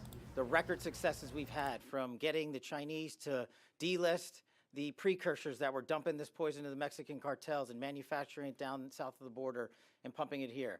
You've heard that there's been an over 20% reduction in opiate overdose deaths, 22% specifically related to fentanyl. That is a monumental achievement thanks to President Trump's initiative and direction and push to manhunt federal foreign terrorist organizations wherever they exist and whatever umbrella they choose to operate under. The FBI here is here today to announce 3 of individuals who are being elevated to our most wanted perpetrators around the world, not for drug trafficking, but for fraud. You've seen what the president and the vice president have done under their anti-fraud task force. And thanks to the great leadership of Attorney General Blanche, we are not just attacking healthcare fraud here in the United States of America. Our adversaries are taking advantages of the loopholes and the lack of enforcement by the prior administration to fleece our senior citizens of their valuable life savings. And they are doing it in a sophisticated manner. And it takes a whole of government approach, which you see here represented today, led by the Attorney General, to execute on that mission to safeguard our senior citizens. These individuals, pursuant to the New York Field Office's investigation that began a few years ago, started call centers down south and across the world. The funds they utilized and they scammed out of these call centers from senior citizens from across America totaled over $400 million. They duped our seniors using email, telephone, text message, and phishing campaigns into subscribing to a timeshare project that they falsely stood up and falsely delivered promises that our seniors would be able to enjoy their lives and their vacations, only to have that money seized from them and that vacation and their retirements deprived from them. This FBI is laser focused with our interagency partners, not just on these foreign terrorist organizations for dumping these illicit narcotics into our country, but keeping up with the dynamic threat that they pose on the fraud that they have now unleashed on our country. But thanks to this team and thanks to Attorney General Branch and thanks to the President of the United States, we are now chasing them down around the world, as Administrator Cole pointed out.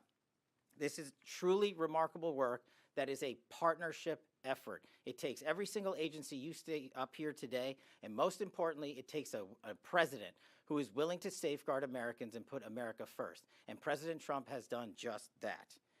One of the most important things for these perpetrators to know is that there is no safe haven. We will give you no sanctuary. In the month of July, the FBI executed almost 30 foreign transfers of custody in over 15 separate countries for drug traffickers, terrorists, murderers, and rapists. So what I'm here to tell you today, for all these individuals that are on the run right now, you will not be on the run for long. We will hunt you down in every corner of the planet, and we will return you here to face American justice. The numbers that we, the FBI and our partners, are returning to America to face justice from overseas is a record-breaking number. It is a direct result of President Trump's relationships with foreign governments that allow us to work in spaces we were never permitted to work before. And that is why we are delivering these historic results, returning these individuals to America for justice. And most importantly, once they are in our justice system, we have seized these funds and we are going to get them back to the senior citizens that were fleeced of their life savings and their retirements. That is the mission of law enforcement. That is the collective mission of the interagency partnerships you see here today. I'm thankful to be able to stand shoulder to shoulder with these agencies, our prosecutors, the Department of Justice, and this White House, laser focused and primary importance on protecting our most vulnerable, our kids, and our elderly. And you're seeing that done here today. And this FBI, along with our interagency partners, will not rest. If anyone in the world has information on these perpetrators, 1-800-CALL-FBI, 1-800-CALL-FBI. Our best partners are those in law enforcement, but as I've always said, our truly best partners are the American citizens around the world who've got eyes and ears everywhere. We want to hear from you. Thank you.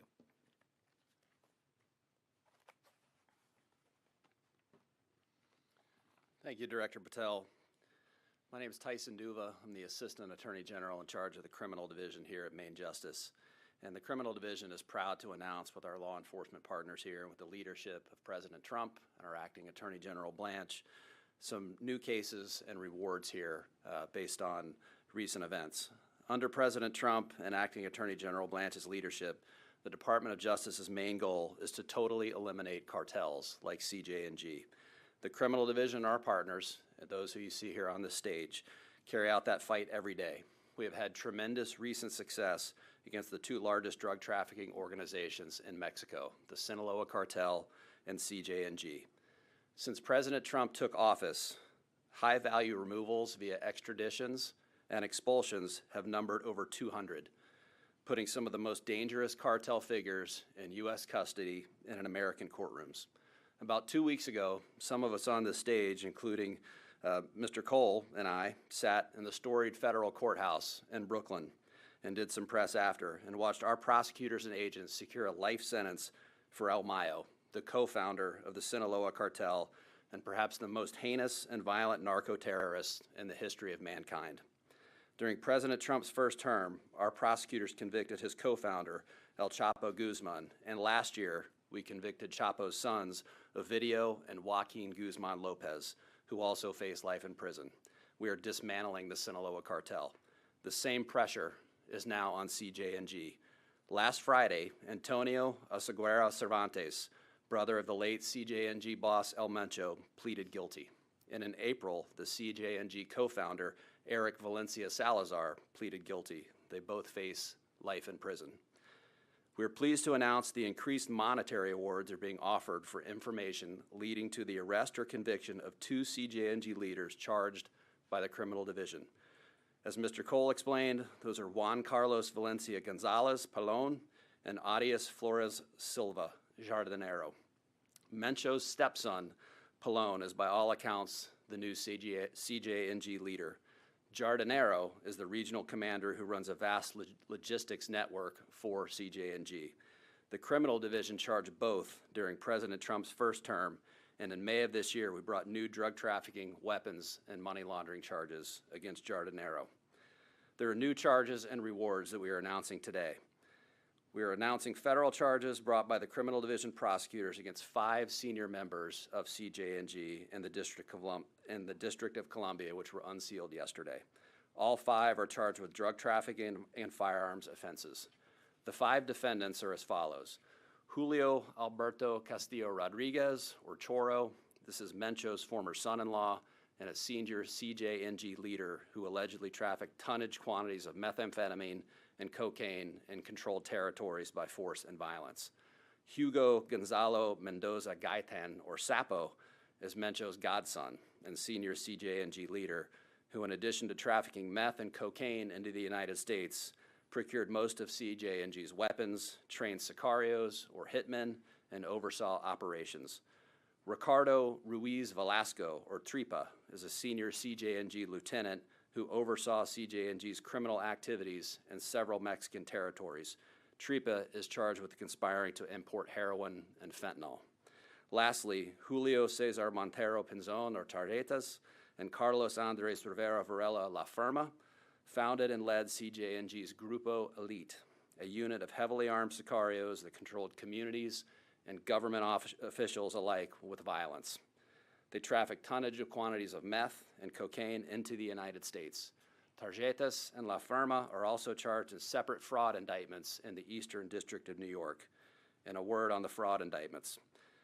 On October 27th of 2025, the Criminal Division and the Eastern District of New York prosecutors obtained a superseding indictment on Tarjetas, La Firma, and Griselda Margarita Arredondo Pinzon, Tarjetas' half-sister and a CJ&G accountant, charging them for participating in a timeshare fraud scheme.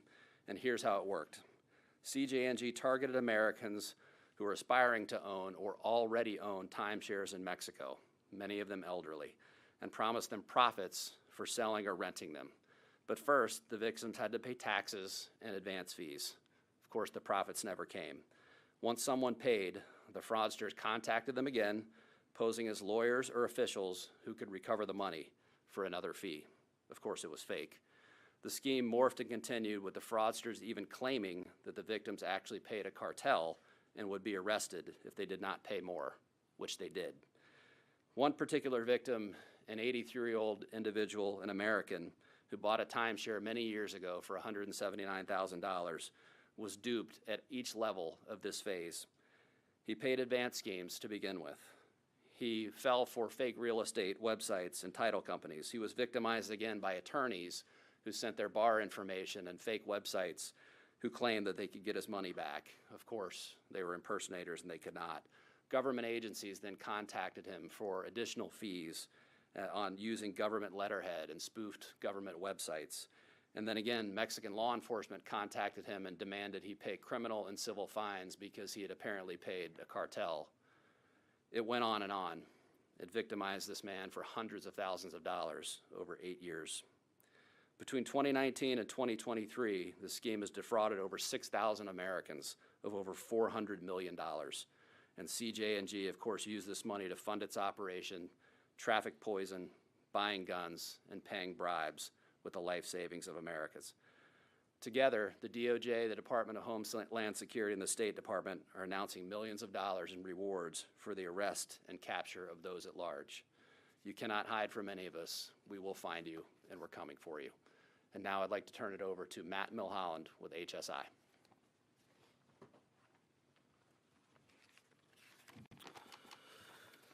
Good morning. I'm Matthew Milholland, the Deputy Executive Associate Director for Homeland Security Investigations. Now, before we hear from him in this news conference continuing earlier today in Washington, D.C., some interesting stuff as they talk about what those cartels were trying to do and what they were perpetrating across the country. We're going to take a break right now here on Fox 35 News Plus, but we'll be right back.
Give you a live look right now at Capitol Hill in Washington, D.C. You can see some clouds rolling in, a little bit of blue sky there on this Wednesday afternoon. Welcome back into Fox 35 News Plus. Garrett Weimer here. We appreciate you joining us. We've been listening into this news conference that the Department of Justice and the FBI were holding in Washington, D.C., where they're talking about the impact of foreign terror cartels, some of the scams and other things that they are doing across the country, and crack down on many of them and their operations. So a few more minutes left in that. We're also hearing from them asking some questions of the acting Attorney General, Todd Blanche, who faces now a looming Senate confirmation vote after a Senate committee yesterday voted to advance his nomination. So let's go ahead and listen back in at the Department of Justice. Enforcement Administration, the FBI, the State Department, IRS, CBP, ATF, and many state, local, and international partners. Today's announcement reflects the full force of the U.S. government being brought to bear against CJ&G, one of the most prolific and dangerous criminal organizations in the world. As a designated foreign terrorist organization, CJ&G threatens the United States through drug trafficking, weapons trafficking, money laundering, fraud, intimidation, and extreme violence. Its leaders and facilitators operate across borders. They exploit our financial system, they traffic deadly narcotics into American communities, and they use their violence to protect their criminal enterprise. These cases are part of the Homeland Security Task Force Initiative, a whole-of-government approach focused on eliminating criminal cartels, foreign gangs, transnational criminal organizations, human smuggling and trafficking networks that are operating in the United States and abroad. HSI is proud to play a central role in that effort. The cases highlighted today demonstrate how HSI, working through the HSTF and with our law enforcement partners, attacks those organizations at multiple points. Through their leadership, through their money, we attack their weapons, their facilitators, and the infrastructure they rely on to operate. One HSI-led initiative, initiated by HSI Douglas, Arizona, targeted a weapons trafficking network moving firearms and ammunition from the United States to CJ&G members in Mexico. Through coordinated efforts with CBP, ATF, and HSI offices in Mexico and Mexican law enforcement partners, HSI helped to identify and disrupt the network allegedly supporting SAPO.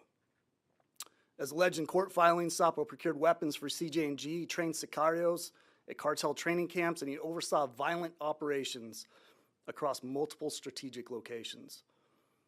A second HSI-led investigation conducted by HSI Carolina's Financial Crimes Task Force targeted drug trafficking and money laundering operations linked to Diaz Flores Silva, an alleged high-level CJ&J leader who was arrested by Mexican authorities in April of 2026.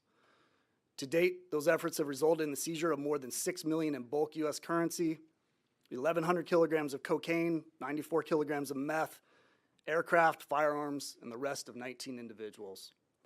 Those seizures matter. Every dollar seized is money that cannot be used to buy weapons, to corrupt officials, or to further criminal activity. Every firearm taken out of circulation is one less tool for intimidation and violence. Every kilogram of narcotics intercepted represents poison that will not reach American communities. Through the Homeland Security Task Force Initiative and in partnership with DOJ prosecutors, we are aligning our efforts against cartels and transnational criminal organizations that threaten the American people. Our message to CJ&G leaders is clear. If you target the United States, our communities, citizens, Homeland Security investigations will pursue you. We will follow the evidence, we will follow the money, and we will work inside and outside our borders to find you. I want to thank the investigators, the analysts, the prosecutors, our international partners who contributed to these cases. Their work is difficult, it's complex, it's often dangerous, but it's essential to protecting the American people. Thank you.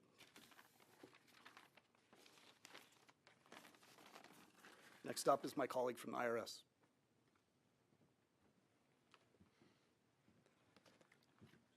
Good morning, everyone. My name is Gary Shapley. I'm the Deputy Chief of IRS Criminal Investigation. Today marks a pivotal moment in our fight against the CJ&G. The coordinated actions announced today reflect the full force of the U.S. law enforcement, and I'm proud and honored to be on the stage with these folks next to me. IRS Criminal Investigation has played a critical role in exposing and disrupting CJ&G's financial networks. Our expertise in tracing illicit proceeds, unraveling complex fraud schemes, and targeting money laundering organizations is central to today's actions.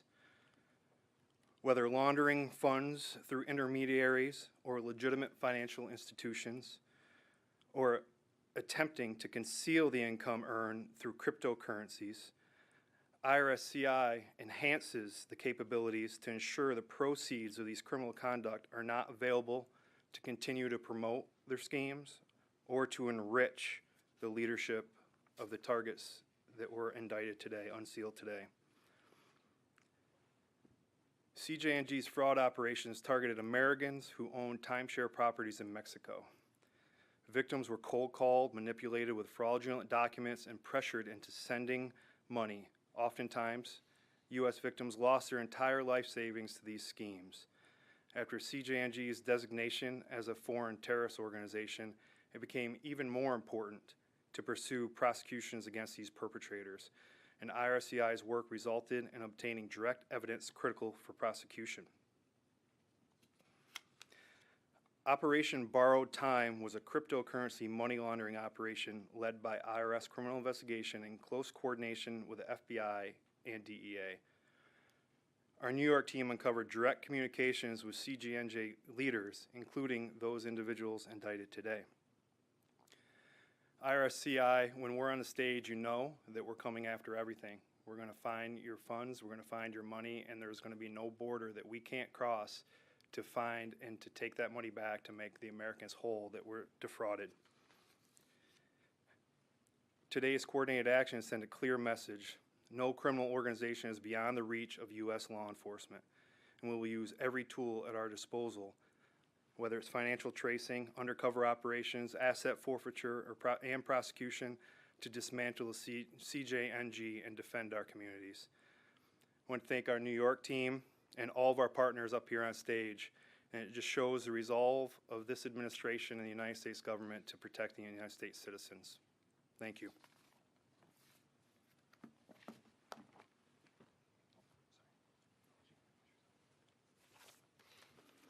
Good morning. I'm Ambassador Michael Gonzalez, Deputy Assistant Secretary of State for International Narcotics and Law Enforcement.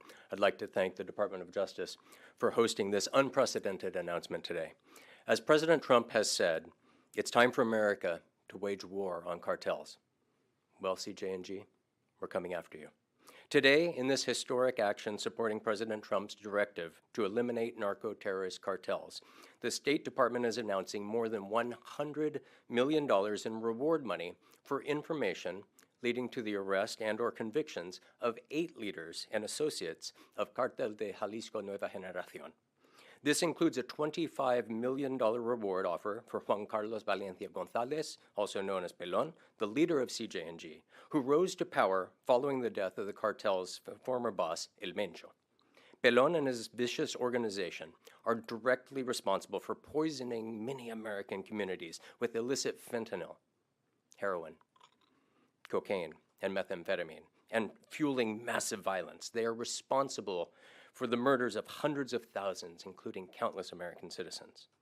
7 additional rewards today, ranging from $2 million to $15 million, each targets others among the high-ranking officials of CJNG. These rewards are offered under the State Department's Narcotics Rewards Program and our Transnational Organized Crime Rewards Program. These have been proven highly effective tools in assisting U.S. law enforcement in identifying and bringing to justice over 90 major violators of U.S. laws, and they've paid more than $200 million in reward money to date. We will use every tool at our disposal to hunt down, to dismantle, and to destroy these ruthless foreign terrorist organizations, and to defend America and the American citizens from the violence and drugs that have torn apart our families, our communities. In addition to these rewards, the State Department is imposing visa restrictions on 65 individuals who are family members or close associates to persons linked to CJNG to prevent their entry into our country. 26 of those individuals already had American visas. Those have now been revoked. Under the leadership of Secretary Rubio, the Department of State, together with our U.S. law enforcement colleagues, will continue to protect our nation, the American people, and our hemisphere from the violence and terror inflicted by CJNG, but we need your help. If you have information, please contact DEA, FBI, or Homeland Security Investigations at the respective tip lines. As we heard from Director Patel, if you're not sure how, 1-800-CALL FBI. Help us find and convict these criminals and protect the American people. Thank you. Mr. Blanche? Thank you. All right, I want to thank everybody for being here today. We'll take a couple of questions. The president has publicly criticized U.S. Attorney Jeanine Pirro for her decision to drop the reflecting pool case. Do you agree with the move to dismiss the charges against David Hearn? So I think that U.S. Attorney Pirro, over the past year and a half that she's been there, year plus, has led an unprecedented effort to literally just turn this city on its head and to be a safe place for all of us to live and eat. And so I've watched the communication that President Trump, who has every right to be extraordinarily frustrated with damage done to our national monuments and in this city and elsewhere, but Judge Pirro is doing a great job, and our city, Washington, D.C., is a lot safer in no small part to her effort and the prosecutor's efforts that she works with. To follow up on that question, were you aware that U.S. Attorney Pirro was going to drop the charges against David Hearn, and if so, did you approve of that decision? So I'm not going to talk about internal discussions. I don't approve or disapprove decisions that our U.S. attorneys make in a general matter, but I'm not going to talk about what we knew about the case or didn't know about the case. I mean, we have a great relationship. By we, I mean Maine Justice and U.S. Attorney Pirro in a lot of different cases that we work on. So again, I don't want the message to be because President Trump expressed appropriate frustration at the damage done to the reflecting pool, that Judge Pirro is not, and not only Judge Pirro, her prosecutors are not working every day to combat violent crime and to make this city safe. So, yeah. Go ahead. One on topic, one off topic. Is that okay? All the top questions have been off topic. Okay, so I just wanted to ask about the current case that the current case you guys are talking about. The DEA director briefly mentioned, I'm paraphrasing, something to the effect of politicians, elected leaders, the U.S. will stop at nothing to go after these suspects. You also mentioned elected leaders potentially protecting people named in this indictment. Does the U.S. at this point have any thoughts or considerations that there could be foreign governments, foreign elected leaders who are protecting any of the named suspects that were just brought up today, potentially at all? And does the U.S. Believe that it would be necessary potentially to charge any foreign elected leaders if that was happening in this case? Do you want to answer initially, then I can follow up? Sure. Go ahead. So I think what's important here, in my remarks, this is about Americans first and America first. There are far too many Americans that are dying at the hands of the cartels who have been designated a foreign terrorist. On a side note, each day when I walk into DEA headquarters, I walk past the faces of fentanyl. There are 7,000 kids. Their pictures are on our wall. There's another 25,000 parents that have petitioned to have their kids on the wall who have died at the hands of the cartels in fentanyl. They were poisoned. That's a fraction of the damage that the cartels are doing. And we've all seen with a recent indictment that was unsealed in the Southern District of New York, there is corruption. And we were going to pursue that because we see the corruption as one. Cartel activity, corruption is cartel activity. They are enablers. And we will pursue it to the ends to protect our citizens in our country. Thank you. Yeah, I actually don't have any follow-up. I'll take one more, Alex. Yeah, I mean, so you've declined to say whether you stand by Jeanine Pirro's decision to drop that case. What message does it send, though, if President Trump fires a U.S. attorney because she determined there was not sufficient evidence to charge 4 people with a crime? Did he fire her?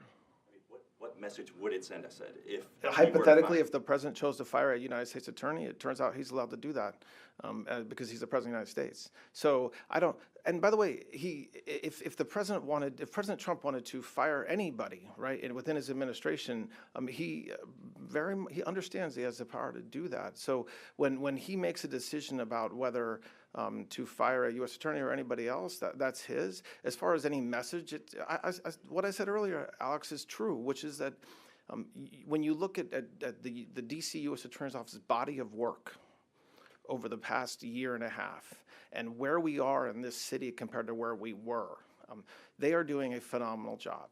Now, does that mean that every case goes exactly the way that President Trump or I want or U.S. Attorney Pirro wants? I mean, of course not. It doesn't. So I think that what you've seen play out in the press with respect to President Trump and U.S. Attorney Pirro is it's all out there already. But I don't think that changes the fact that her prosecutors, her office, what they've done over the past year to transform this city into a place that we can all now walk around in after sunset is something that's incredible. So I don't think they're inconsistent with each other. All right, I'll take one more question.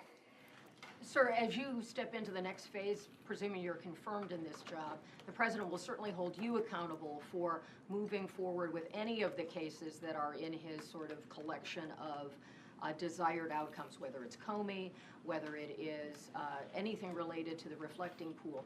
How do you advise the president on the difference between what he may want to see and the rules of evidence and the confines of law that you have to adhere to? It sounds like you're saying Judge Pirro got it right. And how would you advise the president on these matters going forward? Well, a couple reactions to that. One, my current job is the same as what my job will be. So to the extent that and as the Deputy Attorney General, I was in charge of the U.S. attorneys. So it's not as if I remain blissfully unaware of what will happen if I'm confirmed. President Trump is extraordinarily focused on making this country safe. And does that mean he's going to publicly and privately make sure that everybody in this government, not just DOJ, but everybody in this government is doing that? Yes, and I don't have any issues with I'm not going to talk ever about my communications with President Trump, but President Trump, when he talks about what he expects this department to do to make this country safe, I don't think the American people should look at that as some sort of threat to me or warning to me. He wants this country to be safe, and so I happen to agree with him on that. So if we have discussions where we have to talk about a case and whether we're going to charge a case or whether we have charged a case, that's okay. But no, I'm not concerned about anything new with my responsibility, if I'm confirmed in the next couple days compared to what my responsibilities have been really since March of last year, but obviously since April of this year as well. So, all right, thanks a lot, guys. I appreciate it. About your confirmation, given Susan Collins came out yesterday and said that she's a no, are you worried about potentially other Republicans defecting in the next few days? And what's your message to them if they do? Well, my message, I've been talking to Republicans and Democrats for the past several months, and I'll continue to do so. And my team has been as well. So, no, I'm not worried about what's going to happen over the next couple of days. I'm hopeful that the work, like what we're talking about today, the body work the department has done over the past year and a half, of which I'm a very small part of, is something that the Senate recognizes, but look, I mean, I'm not gonna do anything except continue to communicate with anybody who has questions about anything involving the department that I can answer, or me personally that I can answer. So we'll see. But all right, thanks, guys. Thank you. Thank you. Administrator Cole? Yes, absolutely. Senator Durbin accused you of lying under oath. I do want to ask you, what is the relationship in the communication level with your counterparts in the Mexican government? I know you have to be careful here, but is that improving? Is it just kind of plateaued? They could help out probably a little bit more, right? Yeah, so the communication is constant. And having worked in Mexico previously with Matt, where's Matt? Previously, we worked on the ground together. And we continue to work on the ground together. Both countries working together. Do I still communicate with Omar Garcia Harfuch? I do. We have a relationship. He wants the best for his country. I want the best for this country and the Americans and our national security. And we stand firm, not only on the current cases, the cases that have been unsealed, and what's about to happen. Good, David? All right, sir. Thank you. Thank you all. So that news conference wrapping up earlier in Washington, D.C. A lot of questions for Todd Blanche, who, as we mentioned just a little bit ago, talked about his confirmation battle. He was asked about questions about that. Also asked about the status of the investigation into what the president had termed vandalism of the reflecting pool. We now know that prosecutors, the prosecutor, the U.S. attorney for Washington, D.C., ended up dropping the case, Janine Pirro. She said they didn't have the evidence to try that case, and so that Olympic canoeist who was initially charged in that no longer. So there were a lot of questions for the acting attorney general about that. But that news conference talking about looking for leaders of these narco-terrorist organizations, these cartels, and some of the havoc that they say they have been causing. Well, we are getting ready to take a break here on Fox 35 News Plus. We still have a lot to get to over the next little bit. And before our next segment, I want to go ahead and introduce our next poll question of the hour. We want to know how many times you've been to the movies this year. Just a few times, maybe once a month, more than once a month, or are you streaming only? Love watching those movies on your couch. We want to know. Go to fox35orlando.com/vote. You can also scan the QR code that you see on your screen. We'll leave this up so you can get those votes in, and then we'll be right back with more coming up in just a couple of minutes.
Welcome back into Fox 35 News Plus. Our poll question right now, we want to know how many times you've been to the movies this year.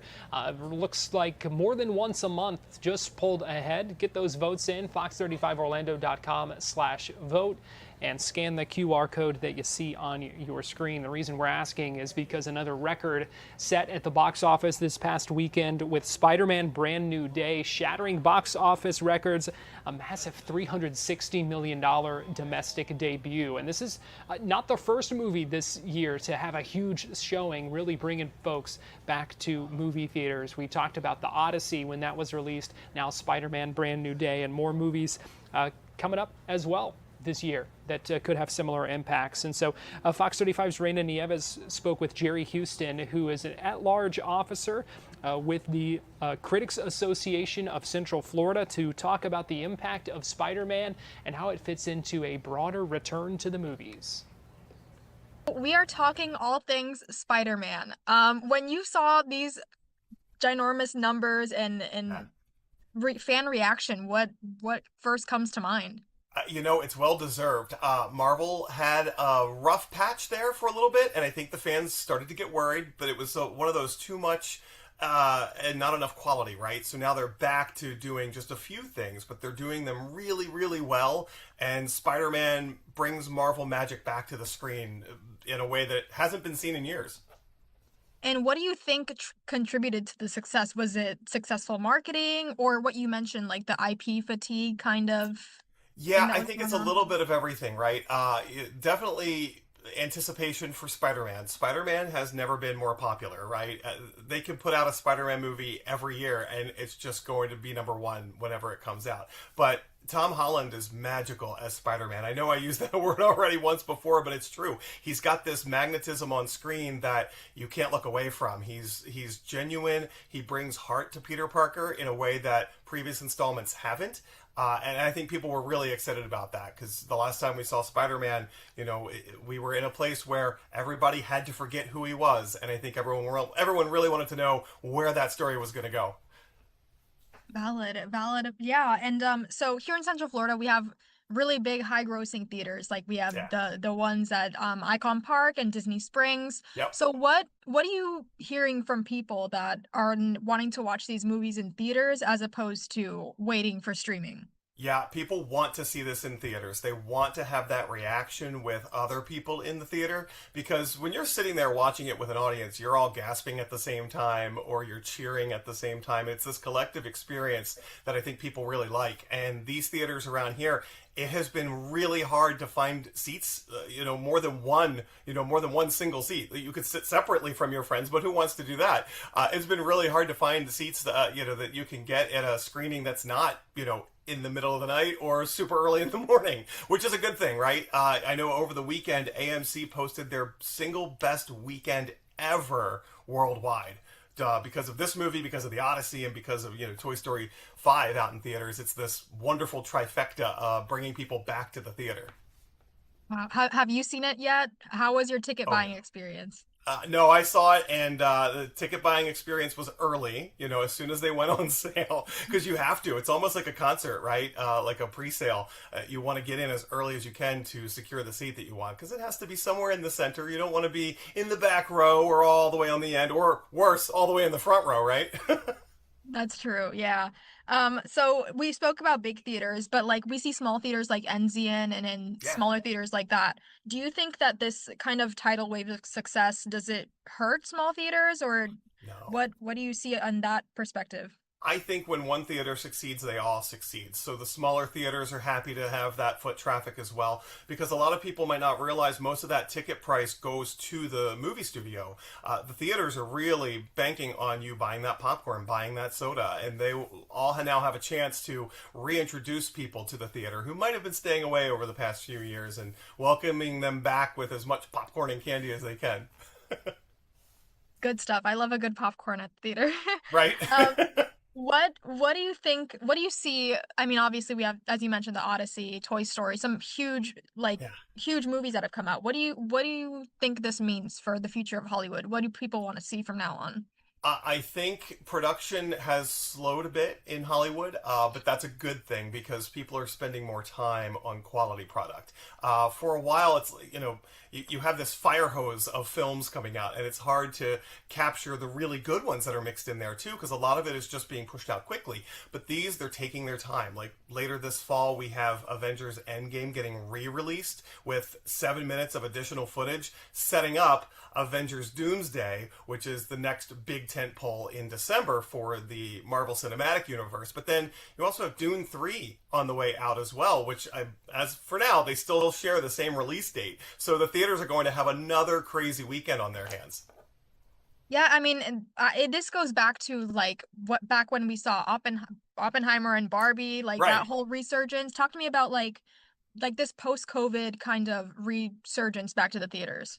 Yeah, I think it's about habits, right? We all got pushed into habits during COVID that, of not, or avoiding big groups, not wanting to participate in a theater where, people are just going to be really close and on top of you. But as people have started to get more comfortable with back to, somewhat normal, right? I think people are starting to feel more comfortable going back to the theater. But I'll say theaters have been doing a really good job of making it more comfortable, because that was the biggest thing, right? You get comfortable at home. You have a big screen TV. TVs are bigger now than they've ever been. People have really decent sound systems, and they want to just be able to click a button and start a movie in the comfort of their own home. At a theater now, you have recliners. You have some theaters with heated recliners. You have bigger screens, better sound, and there's that separation now. When you're in a recliner in the theater, you're a couple, you're more inches away from the person next to you than you used to be. So, the floors aren't as sticky as they used to be. The carpet is new and fresh. So I think that makes a difference for a lot of people. Interesting. Yeah, really cool to see the movie experience, coming back. What are you most excited to see this year, this second half of the year? Yeah, I am most excited for Doomsday. That's going to be the culmination of a lot of movies and a lot of product that's come through that Marvel Cinematic pipeline. And I'm excited to see all the, our favorite actors from the MCU back in one place again. And it's going to be something that I think we haven't seen since Endgame, where everyone in the theater was excited for that film, like Spider-Man. It's that shared experience that I can't get enough of. Awesome. Well, thank you so much, Jerry, for speaking with me today. Yeah, you're welcome. Thank you. And those votes have been coming in on the poll here. How many times have you been to the movies this year? Looks like 46% of you saying, I only stream, I don't even go to the movies. But 27% saying more than once a month, 9% saying you go about once a month. I'm admittedly just one of those just a few times at 18%. The last movie I saw was The Odyssey. So I still go to the theaters, just not a whole lot. But we want to know what you think, how often you head out to the theater, fox35orlando.com/vote, or scan the QR code that you see on your screen. We'll leave this up for a minute, get you time to get your votes in, and then we're going to go to a break, but don't go anywhere. Keep it here. Much more to come. Live streaming on Fox Local.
Welcome back into Fox 35 News Plus. It looks like our numbers haven't budged a whole lot. 46% of you saying you really don't go to the movies, you only stream.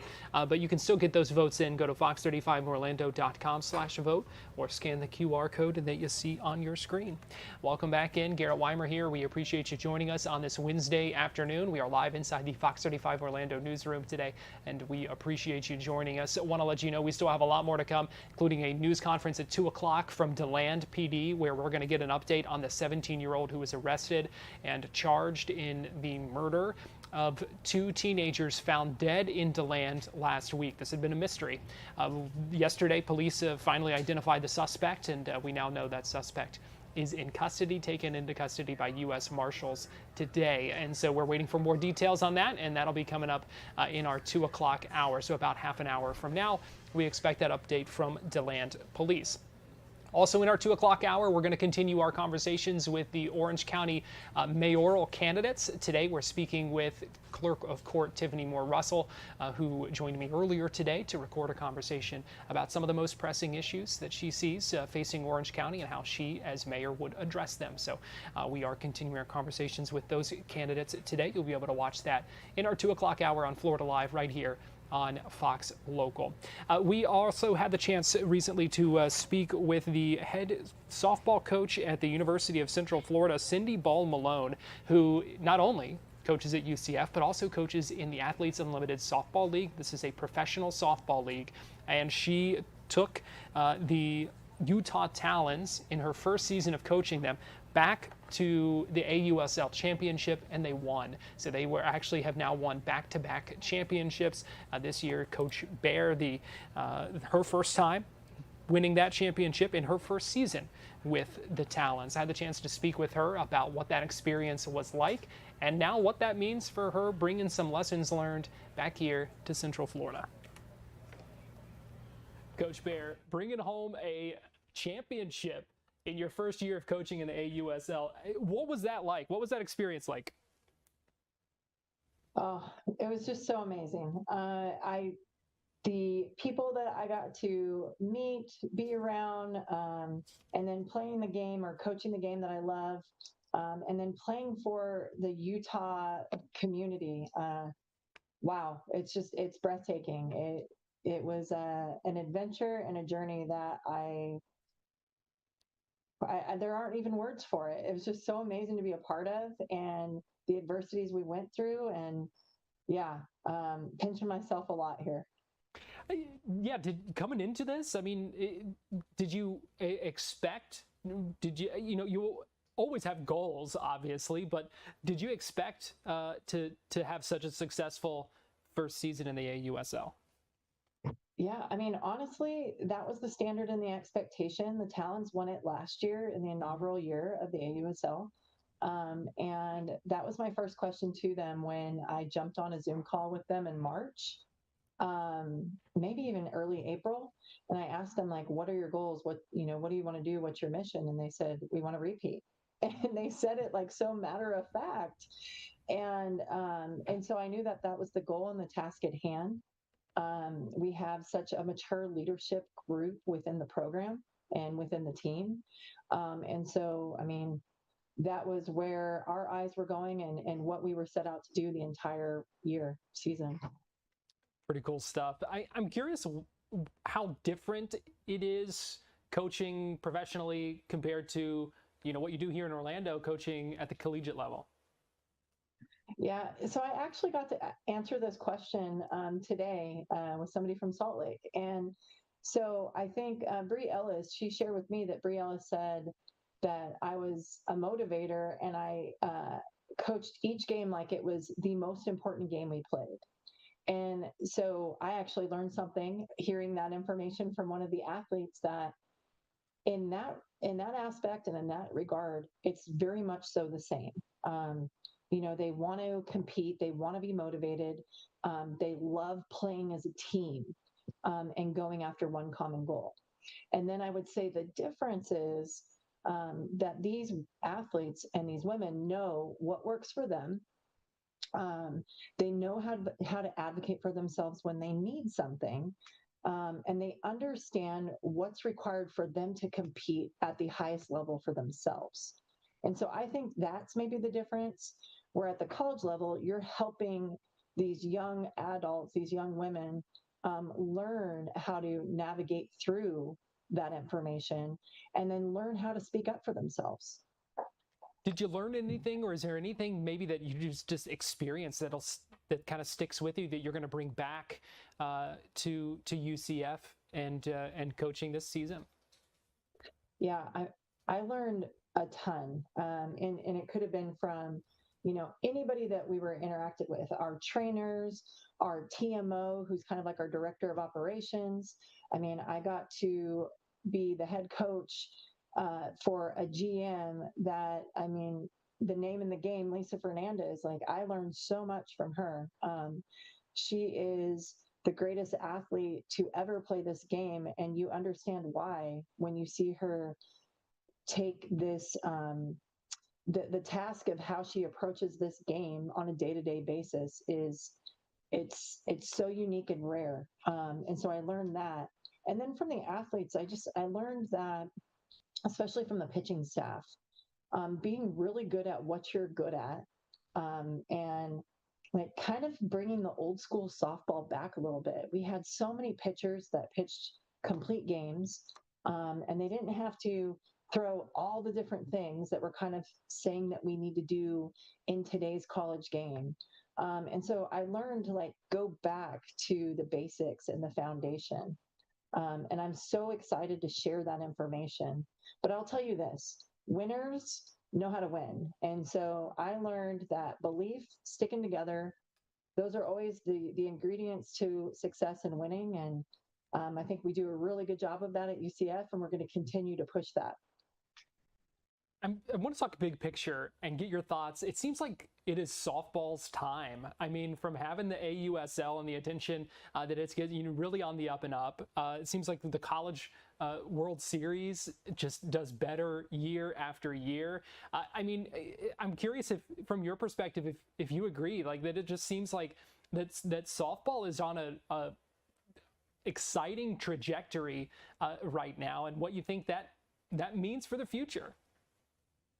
Yeah, I mean, you were definitely right. We just played the first professional softball game on ABC, right? So number one, how incredible to have that opportunity. But I'll say, like, our league is the fastest growing professional league out there, and they're doing it so well, to where there is sustainability. And like you said, the trajectory of the trending of our sport and how many fans are watching and a part of it. I mean, I got to live it every single day this summer. Our commissioner, Kim Ng, has been doing a great job of heading that, that path for us. And then just how awesome are women and our athletes in the game. They're just such great ambassadors of this sport and of this league. But I'll say, like, firsthand, you go to a hotel and you run into somebody and they ask, like, oh, who are you a part of? And, you tell them the Talons, and they're like, wait, that's the women's, fast pitch league. It's the AUSL. And how do you know that? Are you a fan? I'm like, no, but I've read about it and I love it. And like, we become all-time fans within the snap of a finger, because it's fun to watch. It's exciting. And the athletes that are involved are so appreciative of the support. And it's so cool too to think about what it means for the next generation. I mean, here we are getting ready to watch the Lake Mary Little League softball team in the Little League World Series again, and for them to be able to look up to these athletes at the college level, and now in the pros too. I mean, that's great for the future of this sport, and then just the next generation of girls here in Central Florida. Oh, absolutely. I mean, the way they're competing with the Lake Mary team, like you said, at the World Series, competing is competing and winning is winning. And I mean, I'll say that, even if you're playing, I don't know, a game of Scrabble, like, winning is winning. If you learn how to win, you can do a lot of great things. But I think that we have arrived, and it was definitely shown when I went to a young softball camp in Portland, and we have girls there that are wearing Cascade shirts, Volt shirts from Texas, Blaze shirts from North Carolina. Like, these young softball players are wearing professional shirts, and it's not baseball and it's not basketball or football. It is softball. And so, the future is definitely bright. I grew up watching baseball because that's what was on TV. And so for our young generation to be able to see women that are playing the game that they play, I mean, the sky's the limit for what's going to happen. Well, from coaching the reigning champs back to another championship, back on campus now at UCF, what's next for you as you get ready for the college season? Yeah, well, I know that AUSL put out a post, and they said from a national champion to an AUSL champion, and it had a few of the national champions like Jada Coleman and a few others. And I sent that message to our UCF softball team, Team 26, and I said, hey, I want to execute the first part of this message here. So already done the AUSL championship. It's time to get to the World Series and really knock that door down. So I know that they're really driven and ready to go. They got a taste of it in the Super Regionals this past year, and they are hungry for some more. Awesome stuff. We'll be cheering you on all along the way. Cindy Ball-Malone, head softball coach, the University of Central Florida, and the Utah Talons as well. We appreciate your time, and thanks for joining us today. Thank you. As we go to break here on Fox 35 News Plus, let me give you a live look at Daytona Beach from our Hard Rock Hotel camera. Keep it right here. We'll be right back.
Welcome back into Fox 35 News Plus. Garrett Weimer here, giving you a live look right now inside the DeLand Police Department, where reporters and photographers are setting up right now for a news conference that we expect about 13 minutes from now, where we will hear from police talking about the arrest of a 17-year-old suspect who was picked up by U.S. Marshals today and is now facing charges in connection with the death of two teenagers who were shot and killed and found dead in downtown DeLand. This is a case we've been following for over a week now, and we are expecting an update coming up in just a little bit. We will bring that to you live right here on Fox Local.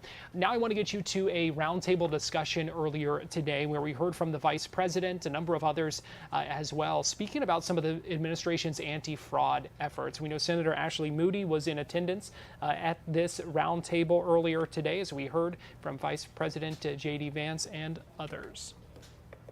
It's good to see you all, and we are here to kick off what has at this point been an informal effort, which is working with Congress to help us combat fraud. So as you know, when the President of the United States started the Fraud Task Force and really set the federal government to taking a whole-of-government approach to the anti-fraud issue, that was mainly an administrative thing. That was something we were working with our colleagues at H&HS, at DOJ, at all of the various agencies of the federal government in trying to root out fraud. And I'd remind all of you and remind the American people and remind what these congressmen and senators don't need reminding, which is that fraud is really a dual victim crime. The most obvious victim, of course, is the American taxpayer, who has their hard-earned tax dollars stolen from them to enrich people who are violating our laws and taking advantage of our country.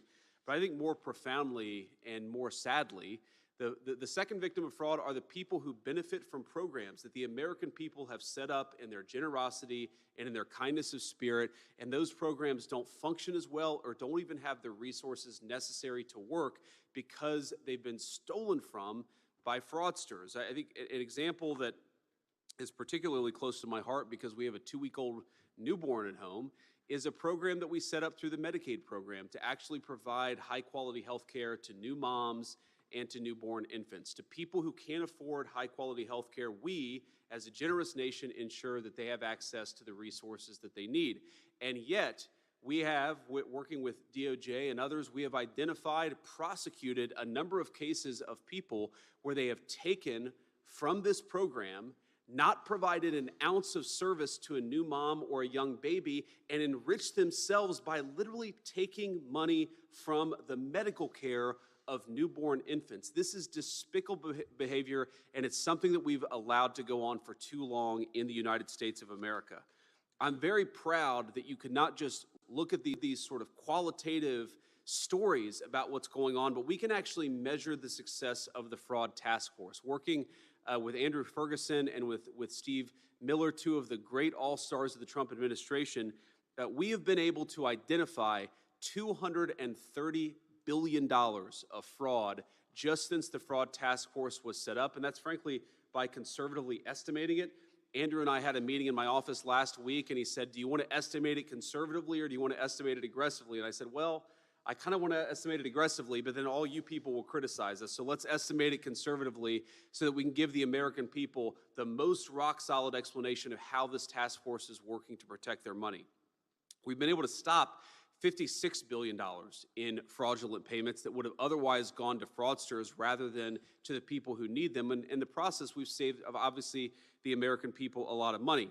But as much as we've done and as much as we've had great successes, and this brings me to my final point before I kick it over to Andrew, this effort will fundamentally always have a limitation unless our colleagues in the House and the Senate are working with us.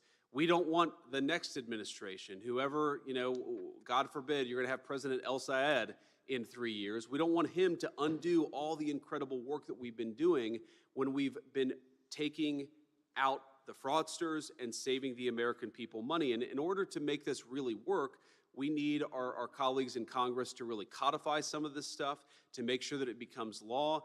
And again, this is the sort of thing where, while I see only Republicans surrounding us today, we really have been able to work in some cases with Democratic governors and Democratic attorneys generals on the anti-fraud task force. And we would love, I'm not necessarily holding my breath, but we would love to work with Democrats in Washington to codify some of the anti-fraud actions that we've taken and to take it to the next level. There are a few things that we really need to do and that we can't do at the federal government without the cooperation of the Congress. And the first that I would say the most important of these is data sharing. So when we've looked at the anti-fraud efforts that we've taken, one of the weirdest and most difficult parts of this is the black box that exists around certain state programs. So for example, the SNAP program, which provides food resources to low-income people, it quite literally feeds hungry moms and children in our country, something that is very important and that I know every person at this table supports, we know that there is a lot of fraud in the SNAP program. We know that there are illegal aliens who benefit from the SNAP program, people who have no legal right to be in the country. We would like to stop that. But I think the American people would be shocked to learn, because I was certainly shocked when I learned it a few months ago, that when we send tax dollars to the states to administer the SNAP program, we have no visibility into who is ultimately getting those benefits. In other words, if the state of California gives those food stamp benefits to an illegal alien, to a violent criminal, the federal government has no visibility, and sometimes the states themselves have no visibility. So we need to work with Congress, and we need some legislation that would actually force some data sharing between the state governments and the federal governments. We need to know where your tax dollars are going, and if the state of California or the state of New York isn't going to tell us, we need Congress to force them to tell us, and I think that's the first and most important thing that we would like to do. The second is that we would like to see stiffer penalties for fraudsters. One of the things I said at the very beginning of the task force is that I was shocked by how often we would just let low-level fraud go. Like $1 million of fraud, that's a lot of money. A person who had enriched themselves to the tune of $1 million, sometimes we wouldn't even prosecute this stuff. And even when we do prosecute it, we are limited by the penalties applied. The most important thing that we can do in prosecuting fraud is to make sure that the people who engage in fraud actually suffer some real penalties. And so we would love to work with all of you and see some stiffer penalties for the people that we're successfully prosecuting. We are throwing a lot of people behind bars, but we're limited by in some ways, by the statutes that exist. We'd like to change those statutes and actually make it harder for people to commit fraud, and make sure that when they do commit fraud, they go to jail, and they go to jail for a long time.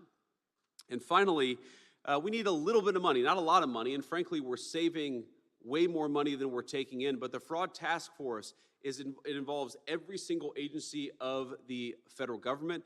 Every single cabinet secretary has been great, and I want to give a special shout out to some of our all-stars, Bobby Kennedy at H&HS, Kelly Loeffler at SBA, Brooke at the Department of Agriculture.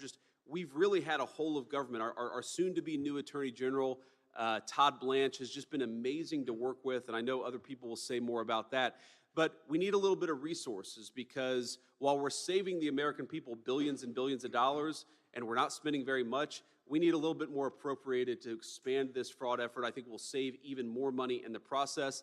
It's the sort of investment that, unlike most of the money you guys spend, it never comes back to DC. Every dollar you give us comes back at least 5 or 10-fold. So it's a good investment, and it's the sort of thing that we need to see happen. But without further ado, I want to kick it over to our amazing co-chair of the task force, Andrew Ferguson. You see him on TV. He's amazing. But most importantly, behind the scenes when he's not on TV, he's doing amazing things for the American people. This whole thing would not work, and would not work as well were it not for Andrew's hard work. So great job. Great to see you. Thank you, Mr. Vice President, and welcome to all my friends from the Senate and from the House. We're very pleased that you're here. I want to thank President Trump for creating this task force and assembling us here today. He is the first president in American history to take this fraud issue, which is an existential crisis for the American Republic, seriously, and none of this would have been possible without him. And second, the Vice President. The only way to confront fraud through the whole federal government is to have the guy that sits atop the rest of the federal government in charge of it. Nothing that this task force has accomplished, and the Vice President just read a lot of the amazing accomplishments of the task force, the whole federal government, is possible without the leadership of the Vice President of the United States. Fraud is not just about the numbers. We hear about the big numbers, we just heard them today, but fraud hurts real people. It hurts all of us by taking our hard-earned money out of our pockets and putting it into the hands of the most reprehensible people in this country. And second, it hurts real people in specific physical ways. The best example I have of this involves skin substitutes. Fraudsters, up until this year, were performing unnecessary surgeries on elderly Americans in hospices and nursing homes because they would then submit those claims to HHS and That's a roundtable earlier today with lawmakers. You saw Ashley Moody in attendance there as well. Let me give you a live look right now. City of DeLand Police Department, where we are awaiting an update on the 17-year-old who was arrested today, taken into custody in Allenton, which is not too far from Bradenton. U.S. Marshals arresting the suspect who is now charged with the murder of 2 teenagers who were found shot and killed in DeLand. We're waiting for this news conference to start, expecting it to start in just a couple of minutes. So we're going to get ready to take a break here on Fox 35 News Plus. We will be back at the top of the hour. We'll welcome in our TV audience for Florida Live, and we will continue our live streaming news coverage right here on Fox Local.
Live and streaming.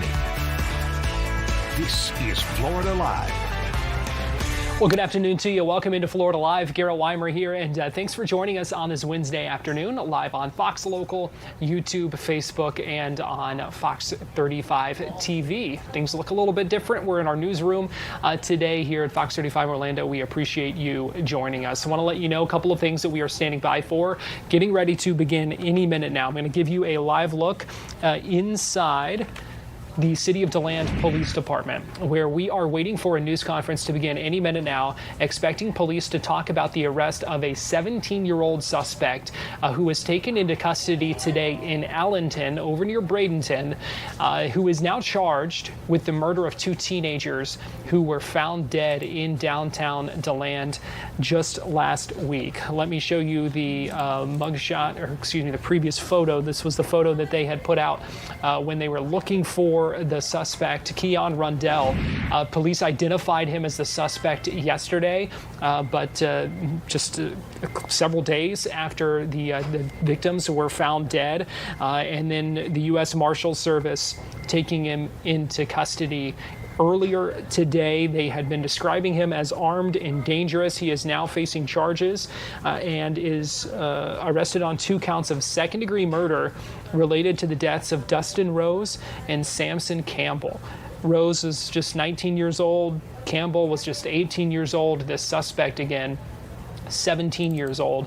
You can see those photos that police had released before, surveillance photos showing that the 2 victims walking down the street, they were longtime friends, and they were found dead. You can see the outpouring of support for those teenagers, for those victims in the days since, as the community struggles to come to grips with what happened. There were a lot of questions, especially in the several days where we really didn't know what happened, other than those two bodies were found in a vacant lot behind a theater in downtown DeLand. Family members trying to figure out why someone would do that. We had also, if you were with us last week, we had a press conference from the DeLand Police Department where they talked about not knowing the situation, not knowing whether this was something targeted, not knowing the motive, not knowing what may have been behind this and what may have led to this. Those are questions that we still have. Those are questions that we will hopefully get some sort of answer to at this news conference any minute now in the city of DeLand. One question we do have the answer to is that the suspect is in custody. Again, that 17-year-old suspect, Keon Rundell, who was arrested by the U.S. Marshals Service Florida Caribbean Regional Fugitive Task Force that arrested him today. He was just identified again yesterday. Was the first time we had heard from police of who they believe might be behind this. They had put out that warning asking people to reach out if they knew where he was, if they knew who he was, if they knew more about him, if they had any information that might be helpful to police. And so what we don't know right now, we don't know if there was any sort of tip that may have helped investigators solve this. We will see, because we know there was also a reward for some information that would lead to an arrest. So that's something we'll hopefully get an answer to and learn a little bit more about why something like this may have happened, what led investigators to this suspect, and what else may have been behind this, what else may have led to this. You see getting a white balance right now, still some final preparations underway for this news conference, slated to begin at 2 o'clock, so we expect it to begin any minute now, live in DeLand, as we try to get a few more answers about this crime that really has, in many ways, shaken that community. These were a couple of folks, a couple of teenagers who did not live there anymore, but were in that area. Looks like this may be getting underway. Let's go ahead and listen in. An ongoing investigation. Does that sound good to everybody? Okay, so you may get the answer we cannot release that at this time. That is simply because we are still in the process of investigating. With that being said, it is my honor to welcome Chief Jason Umberger to the dais.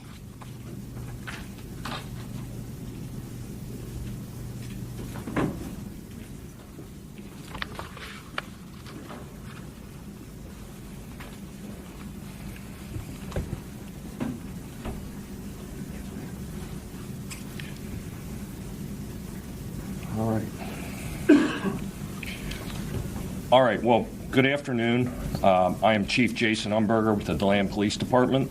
I'm joined here today by Captain Pruance Dice, who led the investigative team assigned to this case, Robert Corley, Senior Supervisory Special Agent for the FBI, who partners with us on our FBI Safe Streets Task Force, and beside him, Michael Sunletha-Valet, Deputy Commander of the U.S. Marshals Fugitive Task Force in Orlando.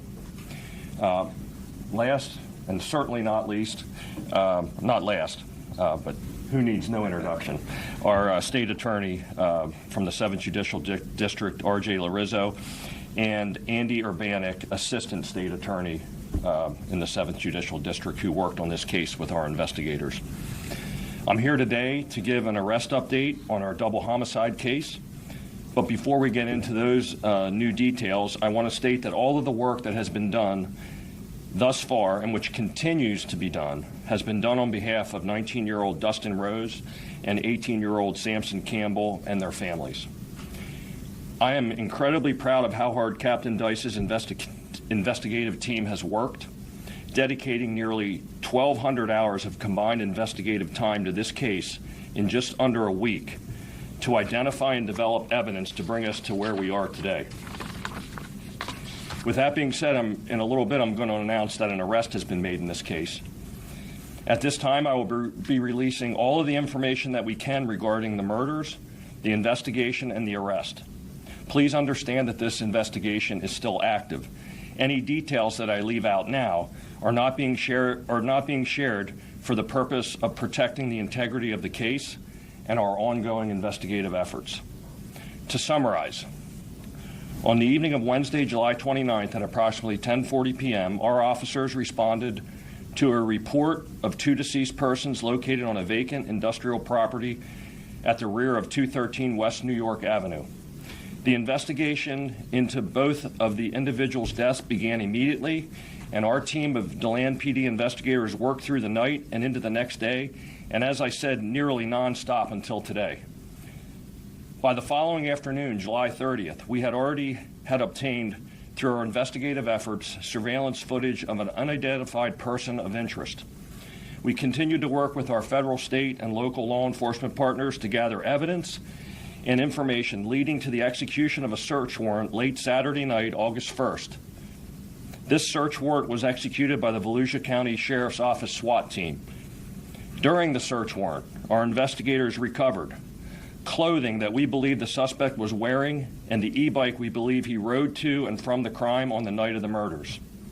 Other evidence that revealed his actions directly following the murder and evidence that positively identified him. Unfortunately, that evening, the suspect was not home when we served that search warrant. A warrant for the suspect's arrest was obtained on Sunday, August 2nd, and we began to actively seeking to arrest him. To learn of his new location, we worked with the FBI and the U.S. Marshals Service Fugitive Task Force. Through our investigative efforts, we learned and determined that he had likely fled outside of our immediate jurisdiction. The U.S. Marshals Fugitive Task Force took the lead and began investigating Sunday, which ultimately led them to the west coast of Florida this morning. With that being said, I can now announce the following arrest. Kayon Rundell, age 17 of DeLand, was taken into custody this morning by United States Marshals without incident in Manatee County, and he is facing 2 counts of second-degree murder. He is currently in the custody in the Manatee County Prison. A transfer order will be issued, and he will be returned to Volusia County at a later time. I want to stress that additional arrests may be made in this case. Investigators are focusing on any individuals who may have planned, aided, or otherwise assisted Kayon in perpetrating the crime or concealing or destroying evidence of the crime, or anyone who may have assisted him fleeing or who may have been harboring him. All of these actions are violations of Florida state law. At this time, we cannot speak to the exact motive, and we have limited information that points to why or for what reasons the 3 of them came together at the rear of 213 West New York Avenue, in that very concealed area of our downtown. What we do know is that these young men knew each other in some capacity and met up on Tuesday evening, July 28th, at that location, and that this meeting resulted in the shooting of multiple rounds and the murder of Dustin Rose and Samson Campbell. We hope that his arrest can bring some sense of justice to the families of Dustin and Samson for the loss of life that they are experiencing. I am extremely proud of the work of our DeLand PD investigative team has done thus far. I hope our residents can rest better knowing that the suspect has been found and arrested. I want to thank publicly the FBI, the United States Marshals Service, the Seminole County Sheriff's Office, the Volusia County Sheriff's Office, and the State Attorney's Office for their help in this investigation. We were only able to apprehend him so quickly thanks to their partnerships. Finally, I want to thank our community. We have received over 30 tips on our Crime Watch portal throughout this process, and we are grateful for their support and all the information that our citizens have provided, which has played a pivotal role in solving this case. As I previously stated, this investigation is ongoing and continuing, and anyone with information is encouraged to call or go on our Crime Watch portal, follow the link to provide any information that you may have. We want all of the information that you have. Even if it may seem insignificant to you, it may be a missing piece of information critical to this case. At this time, I can take some questions. Guys, what we're going to do, because there are so many people in this room, is I'm going to ask you to raise your hand and to say your outlet and your name, so that way if me and Casey need to follow up with you afterwards, we know who to follow up with, okay? So go ahead and raise your name and your hand, and we will point to you when we're ready. Demi Johnson, WFTV. Did you guys find weapons on either the victims or the suspect? We're not going to release any information about what we found at the crime scene at this point in our investigation. Ken Lacombe, Watch 2 News. Where was he found in the Tampa area? Was he with family? Who was he with? I do not know. He was located in a residence there, I believe. A hotel. I'm sorry, a hotel. The Marshal Service is here. He was located in a hotel in Manatee County. Do you know how he got there? We do not. Chief, on August 1st, I believe you guys served a search warrant at the home on Lawton Street there, Glenwood Springs. You said you found clothing you believe he used there. So was he a foster kid in that home? I don't have any knowledge of him being a foster kid. Molly Reed, Channel 6. This might be more a question for you. I mean, I know he's 17, but this kid we've seen has a pretty long rap sheet. Are you going to try to charge him as an adult? Well, you know, this is a prime example of why we have the Young Guns Initiative in the Seventh Circuit. It's a sad reality because the suspect, the accused, is a 17-year-old, and look at the age of the folks who are now dead. I mean, believe one was 19 and one was 17, maybe even younger. So this gun violence with youthful offenders or with juveniles is not tolerated. We don't tolerate it. Law enforcement doesn't, and the community doesn't either. So it's preliminary now. We're going to get all the information and get it from the excellent work of the DeLand Police Department along with the FBI and the U.S. Marshals. We typically charge these as adult. And we'll also look at whether or not second-degree murder is appropriate or if a more serious charge is once we get all the information. But we are going to look at the maximum charges we can bring based on the evidence, and we're going to look at the maximum possible punishments as well once we get more information. Go ahead, Katie. Actually, with News 13, I have a question. You guys initially said there was no threat to the community in the beginning of the investigation. What made you guys prompt to say now that there was someone armed and dangerous to change that and everything? Well, once we started to uncover the evidence at the later on in the early morning hours, it became apparent to us that it was a murder. And then later on in the next several days, we started to develop information that we knew there was someone at large in the community, and we needed to apprehend him as quickly as possible. Chris Lindsay, Fox 35. What can you tell us about the suspect's criminal history? He's got a pretty good criminal history. Aggravated battery, ag assault. I think he's got some firearms violations. So we were just discussing that prior to this press conference, and the state attorney's office will be looking very deeply into his criminal background. We'll do a couple more questions, guys, in the back of the beacon. Eli Williams, West Volusia Beacon. Was there a gunshot detector in the area or gunshots reported that night? It's a central location. Yeah, we did not get a report of any gunshots being fired that evening, incredibly. We'll do 1, 2, 3. Me? Yeah. Pamela with Channel 2 again. How do you believe they knew each other, the victim and the suspect? Through some different things that we've discovered in our investigation that I'm not at liberty to discuss right now, but we do believe they knew each other. Is the suspect's parents going to be notified? I know you guys said he was 17, so I didn't know if the parents were in the picture or like they were notified during his arrest. We will follow all the required things that we're required to follow under Florida state law, and if notification of parents, we'll make that notification. And then I know you kind of said obviously it's an active investigation still. You kind of went into it, but why do you think there might be more arrests coming? Well, this is an active and ongoing investigation, so we're trying to determine. We have some reason to believe there might have been some others involved, and we're looking into that. Let's do one more question. I saw you back here. Yeah. Yo, my name is from Telemundo. There has been any communication with the family of the victims after the arrest? Yes, we've been in constant contact with the families of the victims. Our investigators have been talking to them almost daily. So they're well aware of our efforts. And I want to qualify when I said we're looking at other people. We don't believe there's any other shooters or anything like that. We believe we have that person, okay? What we're talking about is people that may have aided this individual in the planning of it, the execution of it, or anything after the crime was committed. Okay, everybody, at this time, we're going to go ahead and conclude the press conference.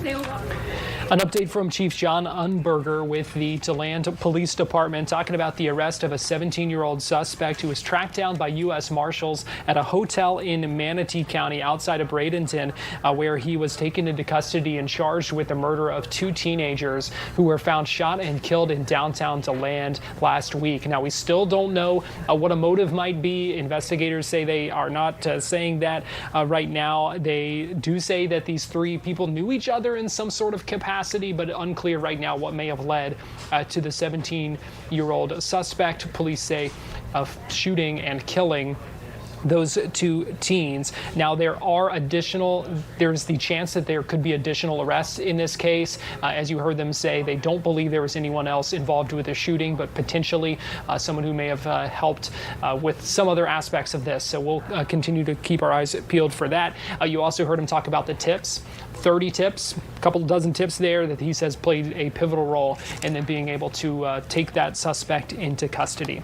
Well, we're going to take a break right now here on on Florida Live here on Fox Local and on Fox 35, and we will be right back.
Welcome back into Florida Live. Garrett Weimer here. Thanks for joining us on this Wednesday. It's time now for our Tampa Connection, where we take a look at some of the big stories in the Bay Area. And for that, we go to Fox 13 senior content producer Nancy Gay, who joins us live now from the Fox 13 newsroom. And Nancy, good afternoon.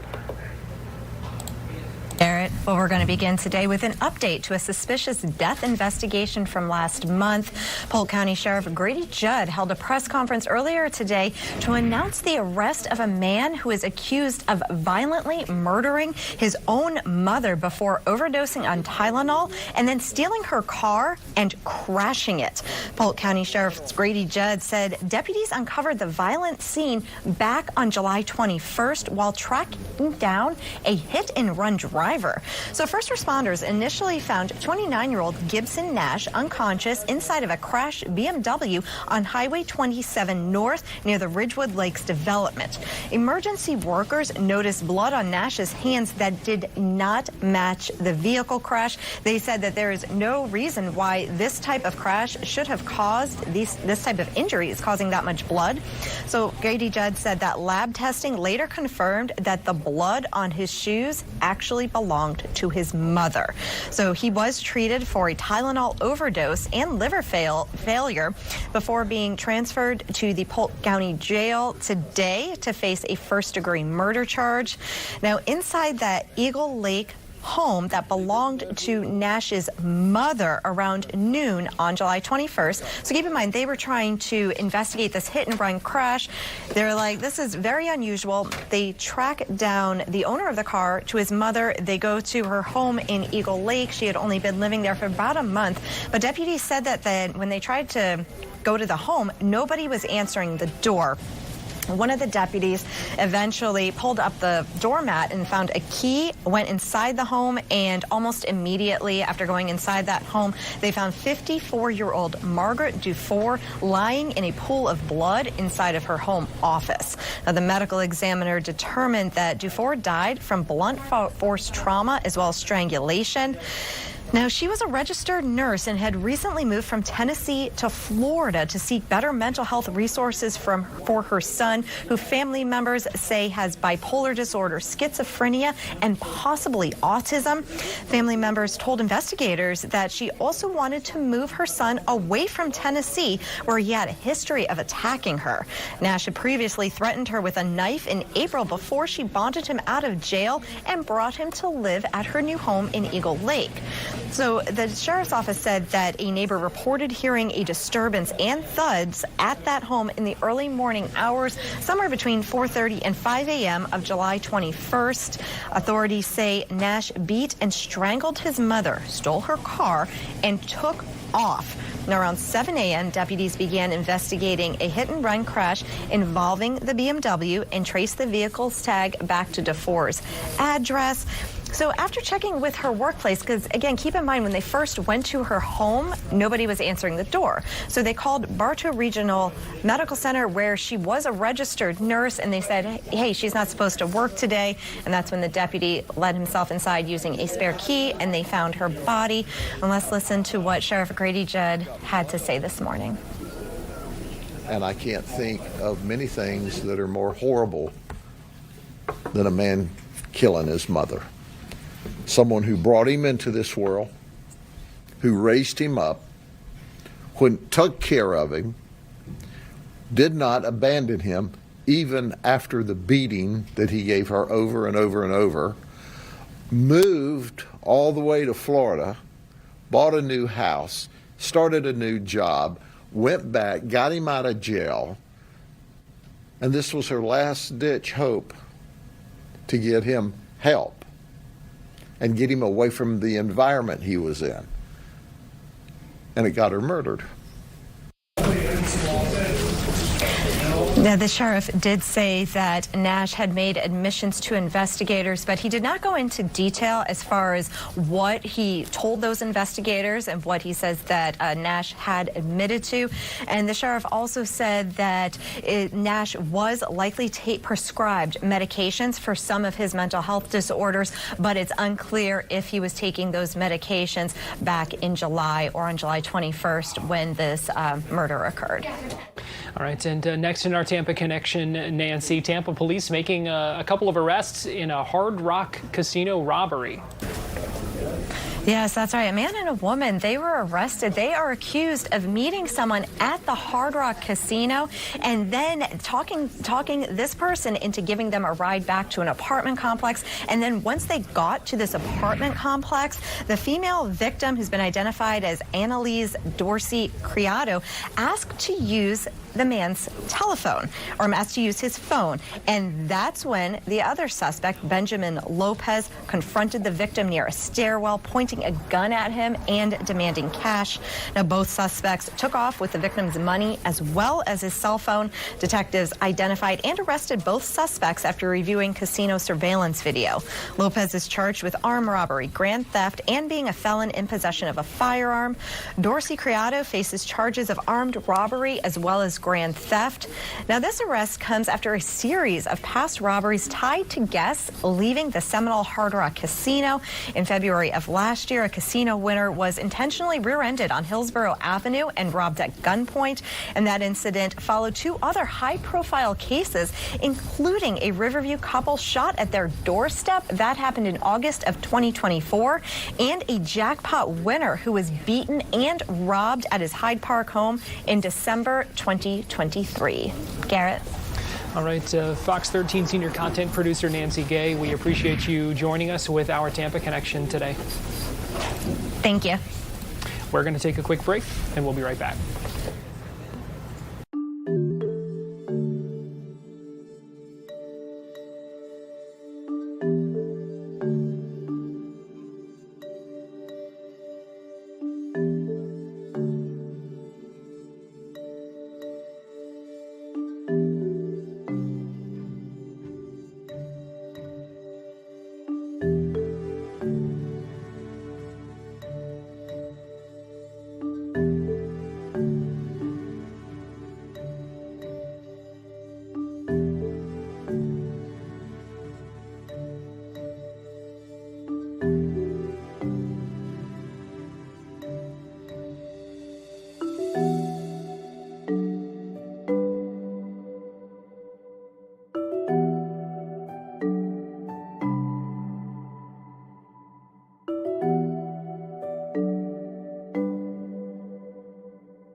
Welcome back into Florida Live. Garrett Weimer here. We appreciate you joining us on this Wednesday afternoon, live on Fox Local, YouTube, and on Facebook, and also on Fox 35 TV right now. It's time for our Florida Live forecast. Going to bring in Fox 35 Storm Team meteorologist Noah Berggren, who joins us live from Studio A today. Noah, we appreciate you joining us. How are things looking out there? Yeah, Garrett, it's pretty gray out there right now. In fact, we don't really have a lot of sunshine currently, and it's going to stay pretty gray here as we head forward through the rest of the day today, heading on into tonight. So let me take you outside right now. You can see the radar. We're dealing with a couple of downpours west of Orlando. I do think we'll see this stuff kind of fill in as we head through the evening tonight. We should see some more storms around the metro. You can see here west of the theme parks, out west towards southern Sumter and Lake counties, there's some storms developing. I think for the evening commute tonight, we'll definitely have some more downpours around, a few up around Ocala, Coleman, and also near the Villages.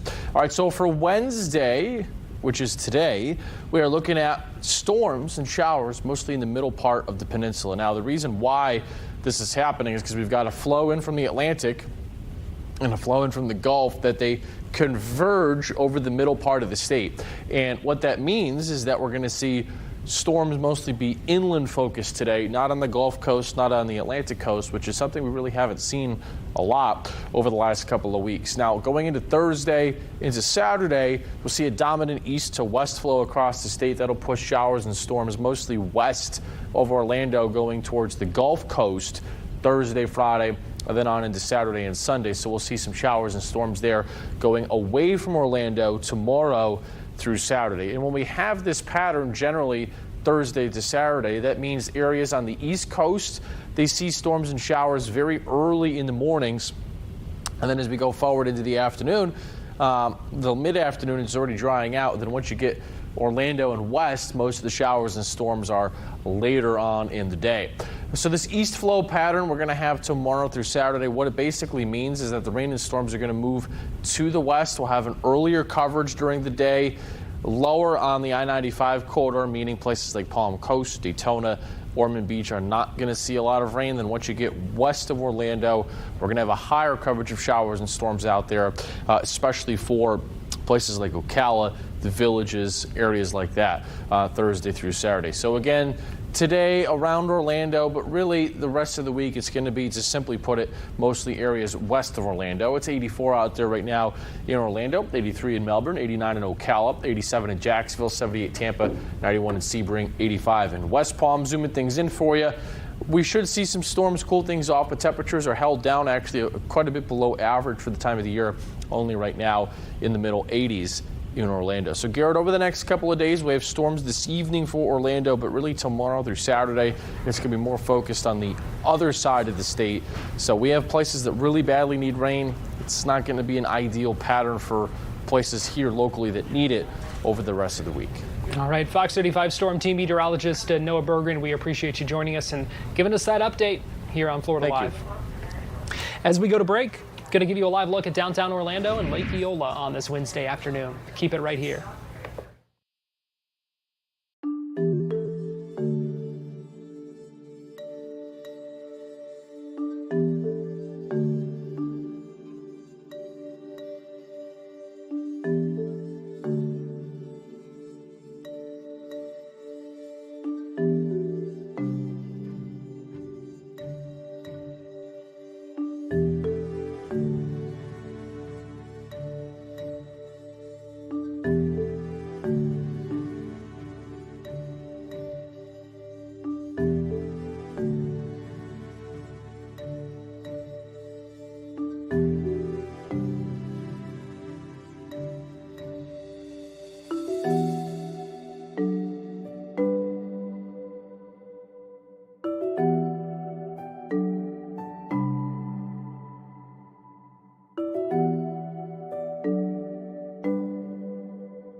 Live look at downtown Orlando on this Wednesday. Thanks for joining us here on Florida Live, live on Fox Local, YouTube, Facebook, and on Fox 35.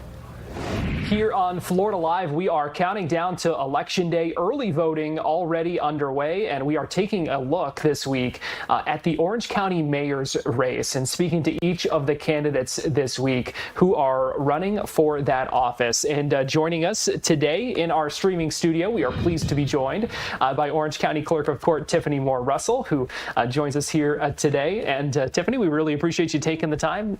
Nice speaking with you today. Well, thank you for the opportunity to talk to your viewers today. So first, I wanted to start and just how things are going. I would imagine here we are, now not far away. A week and a half. I was trying to do some quick math.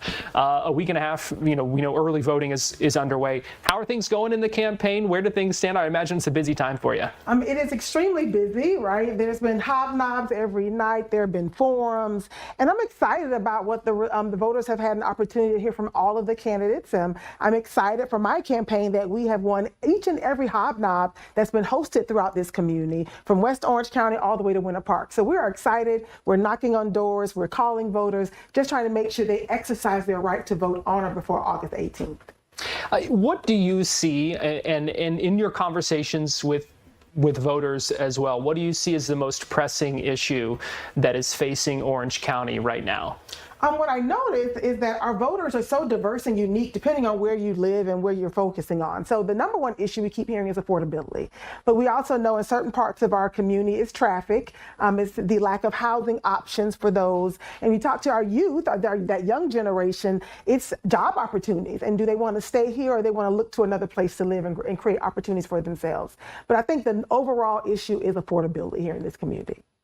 And so specifically with that issue, how do you think, if you are the next mayor, you will be working to address that? What can you and the county commission do to work on that? Yeah, so there's a couple of solutions that the county and the commissions can work for. Is one, how we manage our planning and permitting department. That's the first thing we can do internally. Look for ways to create efficiencies, look at our processes, how can we simplify them, looking for ways to look at our zoning and our codes to make it more attractive, to create more housing. We need to increase our supply in this community and be more creative. And so I think that's the first thing the county can do, is improve on the time it's taking to get projects approved through the process.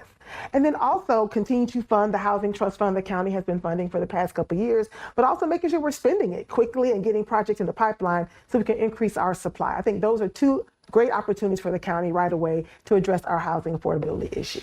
You are currently the clerk of court in Orange County. Talk with the viewers about your background and how you feel that prepares you, if they elect you as Orange County mayor. Thank you. So I'm a native of this community. I actually grew up in Tangelo Park. I'm a graduate of Dr. Phillips High School. What's key is that I'm a licensed attorney. And so I've served as a county commissioner for 8 years. I represented District 6, which is the Pine Hills, Washington Shores, and even I Drive. So I have a very unique district when I was a commissioner. But as the clerk, I've had to become an executive. I've had to understand how to deliver services to citizens. And actually, one of the most complicated areas with the court system is that many people who do business with the court office, it's not a very positive place. They're usually dealing with a very life-changing situation. They're going through a divorce, or they're trying to avoid eviction, or they're dealing with a custody matter, or God forbid, a criminal matter. And so one thing I've learned as a lawyer is to understand the importance of your customer base. Even though we are a government agency, we have customers, whether they're internal or external. So internal to us, our customers are the state attorney, the public defender, the judiciary, our constitutional officers. But external customers are lawyers and those who represent themselves, who have to come pay a traffic citation, or someone who is coming to get a passport. And so for me, it's making sure as we deliver services to our customers, are we saving them time? Are we eliminating multiple visits downtown? And that is how we want to make sure. Or are we making sure our website is easily to navigate so you don't have to come downtown? And so my background as a lawyer, understanding that people have questions they want to resolve. And if someone is facing eviction, they don't want to hear automation. They don't want a computer to talk to them. They want to talk to a person, right? They have questions about, are they going to lose their housing? And so all of those principles have helped me serve the citizens as their clerk of court. And in fact, we opened our own self-help center because we knew that citizens could not afford an attorney, but wanted to talk to an attorney to how to navigate a divorce or child support matter, or even if they were trying to fight with their landscaping company and had a small claims issue. And so all of those experiences have taught me that it's important that as a leader, you should listen, have a vision, but then have a plan on how you're going to execute that vision. You talk about kind of that customer service mentality. Do you think there are opportunities for that with Orange County government at large to kind of make things a little more accessible, maybe more efficient in some ways, but more accessible to folks to get involved and to kind of know what's going on with their government and how things operate? Absolutely. So although you may be elected as a leader, Orange County government is a business and you are the customers, right? You're talking about the families who have their children in Head Start. That's a customer. They want to make sure they're getting quality teachers for their children who are in the Head Start program. Or you are someone who needs a sidewalk in your residential community and you want to know if Public Works responding to you and answering your questions about how they're going to deliver those sidewalk services. And so I truly will be running Orange County like a business, but with the heart of the people, because our customer are the citizens of Orange County and those businesses who choose to invest in this county to provide a service to our customers. So I do believe we should look at it as a business, making sure we're answering to those who have us here, who we're responsible for, to make sure we can deliver those services and that we are not a stumbling block, but a stepping stone to those who want to do business with Orange County. When it comes to some of those services that the county offers, one of the huge question marks looming over not just Orange County, but every city and county across the state of Florida is what happens with this property tax amendment, Amendment 3. And so a couple of questions for you. First, how will you be voting on that amendment? And two, if it passes, or what is the priority for the government when it comes to preparing for a potential loss in revenue that could come from that? So first, to those who are watching, I plan to vote no. As a former county commissioner, I recognize that your property taxes pays for whether the maintenance on our right-of-ways, landscaping, whether the trees are going to be picked up timely when a hurricane comes, whether we're going to have after-school programs for our youth. That's what property taxes pays for, in addition to public safety, fire, and law enforcement. And so I think local government should be looking for ways to be more efficient. I think any government agency, even in our own homes, look for ways to find savings. And so as the clerk, actually, my first year, I had to cut my budget 3 times in 1 year. So you have to look for ways to use technology to be innovative, look for ways to eliminate duplicative processes, look for ways to be more efficient. Are we printing paper when we shouldn't be? How can we be more digital when we provide our services? So even if it passed or not passed, Orange County should be looking for ways to deliver services more efficiently and economically to address the citizens, because we're still hearing they have affordability issue. And so even if it doesn't pass, how do we deliver those services without raising taxes? Will Orange County be okay if it does pass? I think Orange County will have to make some tough decisions. I think the first thing is to look internally, look for ways to create savings. But I do think we will have to look at priority of services and how do we respond to those taxes. But hopefully if Orange County continues to grow from a commercial perspective and we see growth of that perspective, we should be fine to be able to weather this storm. Similarly, when it comes to the economy of Orange County, we know, how important tourism is. There have been some indicators maybe showing a bit of a slowdown in that department.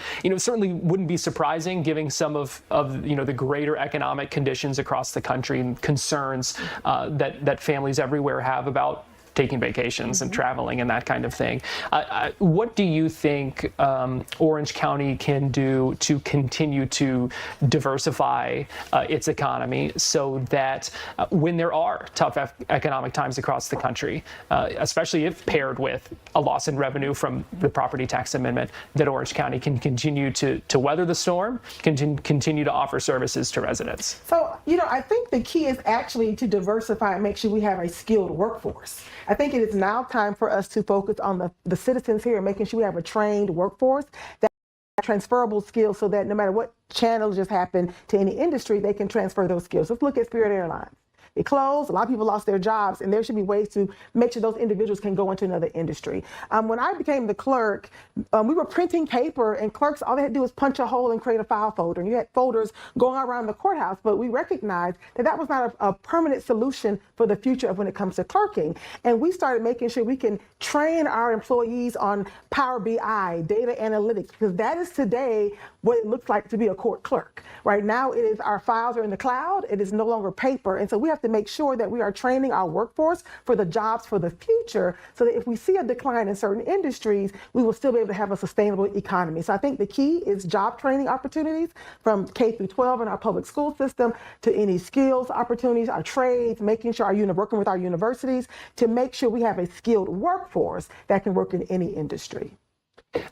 Similarly, the Orlando Dreamers looking to bring Major League Baseball here to Orlando. They're in front of the TDT task force today, asking for some public money to build a stadium, kind of in the tourist district of Orange County.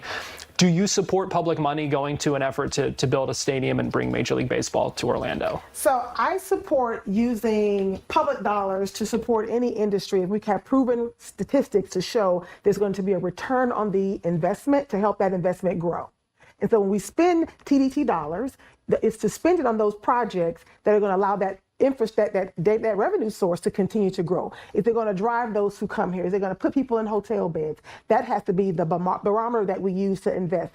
The only exception I'm willing to make for that type of approach is our arts and our culture. Right? We know the Performing Arts Center, and we have festivals like Carnival and those things. I'm supportive of not looking to see if they're going to drive visitors, but large sports facilities with large teams, I think they have to show there's going to be a return on our investment to make sure that TDT can continue to grow if we're going to use that as a revenue source to support a new stadium.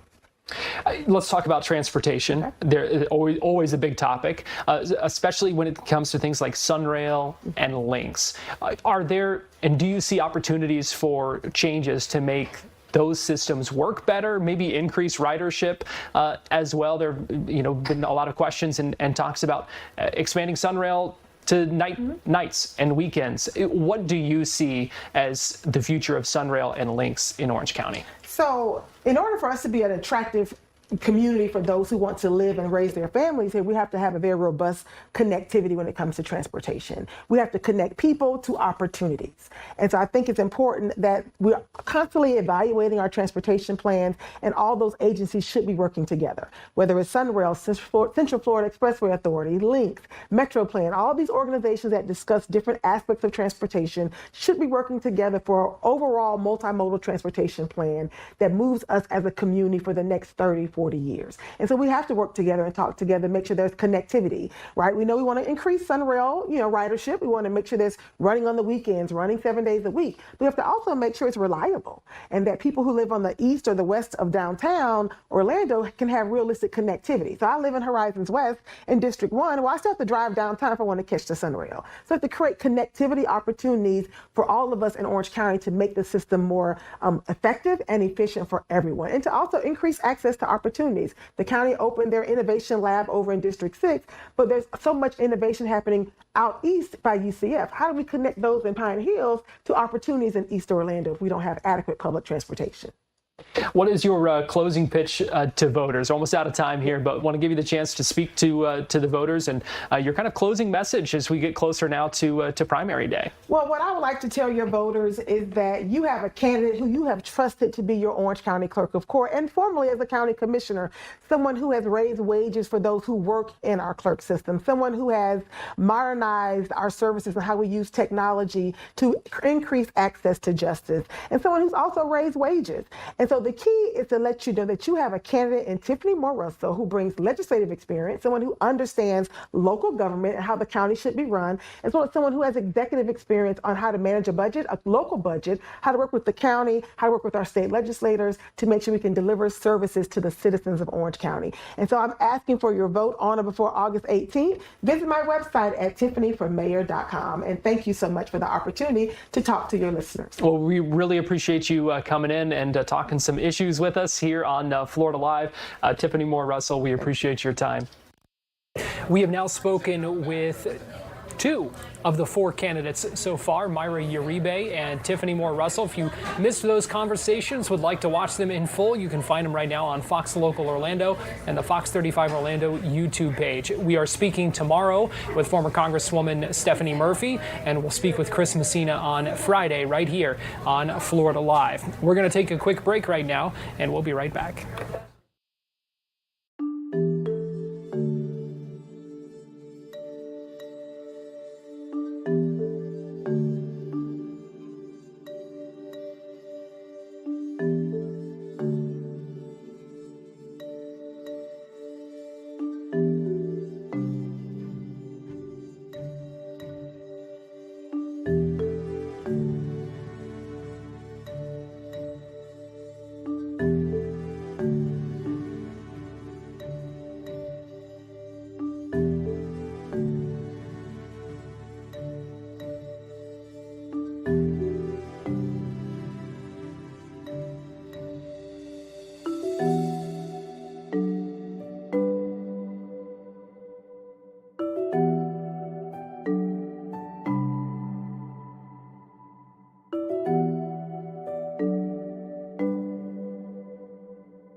Give you a live look at downtown Orlando right now. You can see some of the clouds in the horizon on this Wednesday afternoon. We are seeing some showers and storms move through the area, but for the most part in Central Florida, not too bad out there right now. We appreciate you joining us here on Florida Live. I'm Garrett Weimer.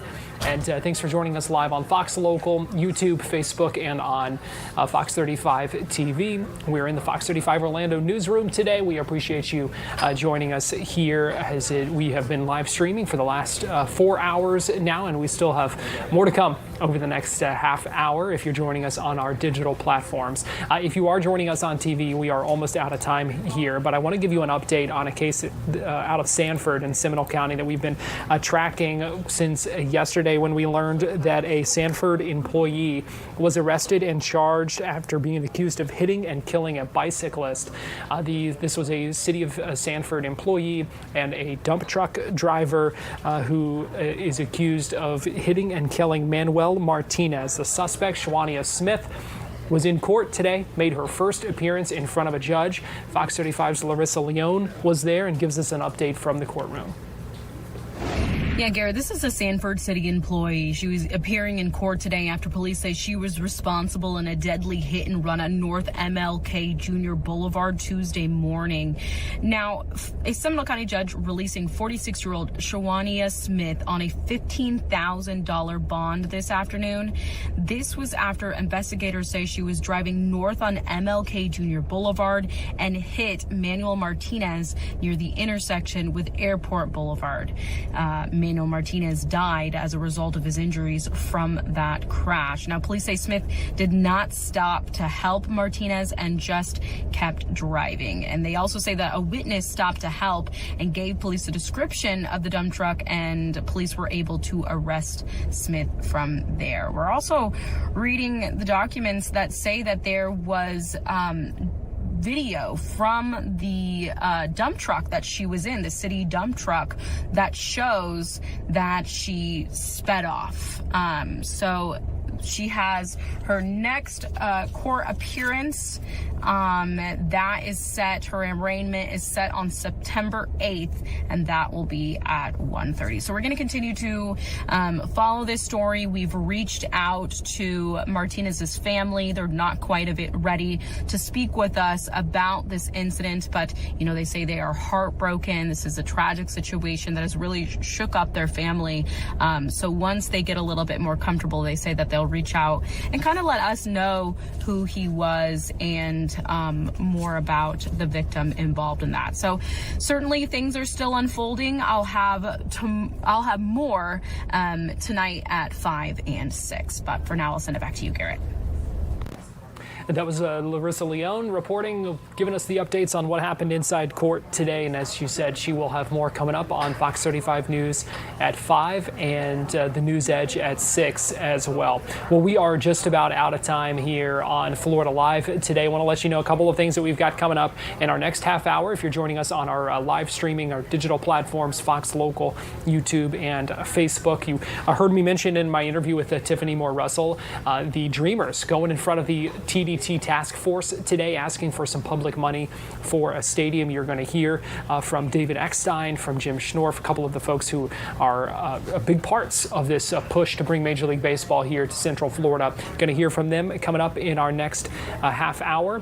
We are also tracking a couple of other things as well, and we'll talk some theme parks as well with Ashley Carter, a digital content producer and creator here at Fox 35, going to give us the update on what we heard from the Disney earnings call today, and how Disney's view of what they have seen with attendance at the parks here in Florida looks like, what that looks like, and how it differs from what Universal just reported in their recent earnings call as well. Some interesting stuff there. We'll get into that coming up in just a little bit. In fact, that's just on the other side of this break. If you are joining us on our digital platforms, if you're joining us here on Fox 35, we appreciate you taking the time today. We'll be back here tomorrow with more Florida Live.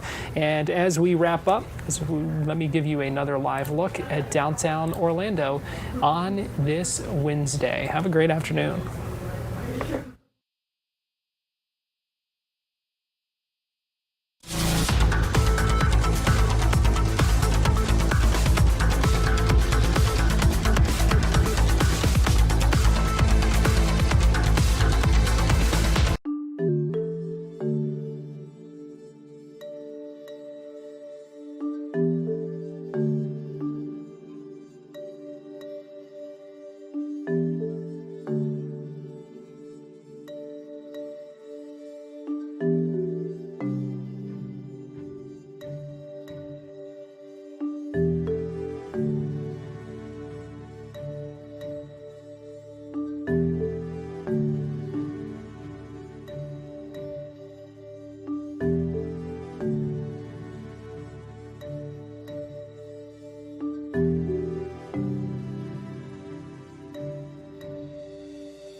You're watching Fox 35 News Plus, streaming on Fox Local. Welcome back into Fox 35 News Plus. Garrett Weimer here. We've got another 30 minutes with you live on Fox Local before we hand things over to the Fox 35 Storm Team for Fox 35 Weather Plus, and tracking some showers and potential for some storms out there as well. So we appreciate you joining us. We have been talking about the Orlando Dreamers and the push to bring Major League Baseball to Orlando. If you were with us during our 11 o'clock hour, we listened in live as officials with that group gave their presentation to a tourism development tax citizen advisory task force. This is a group that makes recommendations on whether or not the county should use those TDT funds that come in from tourists coming into town and whether they should use that for a variety of projects. And we have watched over the past couple of weeks. There have been a number of these meetings and different groups, different projects asking for some of that public money. And today was the Orlando Dreamers going in front of this task force asking to use close to $1 billion of that. They want to build a Major League Baseball ready stadium down near Aquatica, Orlando, in the tourist district. And so they gave their presentation, showed some new renderings, talked about what their plans are for that, and were met with some skeptical questions as well from members of that task force who had questions about location, about funding, about what the county would get in return, and whether they would ever see a return on investment if they were to give and provide this money to the Orlando Dreamers. After that meeting, we had the chance to speak with David Eckstein, who is a part of this push, also Jim Schnorf, who is a part of this effort as well, to get their take on how they think things went and where things go from here.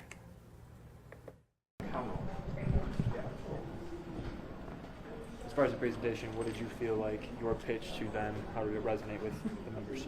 I mean, I hope it did. I hope it showed that, with their partnership, we will bring a Major League franchise to Orlando. And I think, you heard our presentation. We need them, and if they say yes, I think we'll see that. The big emphasis was on the public-private portion of this. Why is that so important? With Major League Baseball, that's what they want. They want the two to merge together as one. They've seen it throughout all the majority of their major league cities, and when they've done that, they've had a lot of success with team. As far as baseball, there are a lot of questions of what the 2027 season looks like, and then obviously that becomes maybe pushes expansion out for conversations even farther. How realistic is it that Orlando gets a franchise? I fully believe they're going to come to a resolution on the basic agreement coming up at some point in time. And once they do that, they are going to do the expansion. We know that for a fact. And if you look at what we can offer, I think the main blueprint is Las Vegas. You look at Las Vegas and what they've done, and like we said in our presentation, the X factor is our tourism. And when MLB sees that, I think we have a great chance to obtain a team. If there is a lockout in 2027, yes. I know you expressed optimism that there won't be. Or do you have any concerns that interest in baseball overall might dwindle and that could affect expansion? It's one of those things that we've seen in the past, and hopefully both sides get it together and that they figured it out quickly, because we will have baseball in 2027. So that is not questioned. At the end of the day, yes, we hope that it doesn't linger on, but at the end of the day, people love baseball. If you go out into our community right now, you go to the little leagues, you go to all to the softball, baseball fields, they are packed. I've been very fortunate enough for the past 2 years to work with the 18 under USA Baseball, and we get a lot of our guys that come through, especially Boomba and Sanford, that come through this part of the area. And so I think the interest in baseball is really high, and it doesn't matter whatever happens with that. They're going to figure that out, and at the end of the day, we will be playing baseball. Last night during an Orange County mayoral debate, 3 of the 4 of the candidates, they said they don't want TDT funding to go to the Dreamers. What do you say to that opposition? I would say right now, the biggest thing is just look at it. Look at what we can offer. I think we're offering something that's very beneficial to the entire, Orange County, but especially within Orlando. We're actually going to be given a return on their investment, something that hasn't happened with this money in the past. And I think once they see that and they see the economic benefits that we can help them with, I think at the end of the day, I think they might change their minds. The Orlando Dreamers have made a pitch before. What is different about today's presentation? I think a number of things are different this time around. We're much, much farther along in the process. So when Pat Williams and I presented 3 years back, we didn't have $2 billion plus in private funding under letters of intent. You saw the updated rendering, so we have a lot more detail and specificity in terms of how we believe the stadium is going to look and the surrounding amenities. How would you describe the reception? Because I'm sure, obviously, you noticed there were some questions that were quite skeptical. One person saying they don't believe this is viable. What do you make of that? Well, we're not at all surprised. If you look at the structure that was put together, you're asking these task force members who are working to take volunteer time to look at dozens of projects and to comb through, hundreds and hundreds of pages of information. Some of this is very complex, as I mentioned.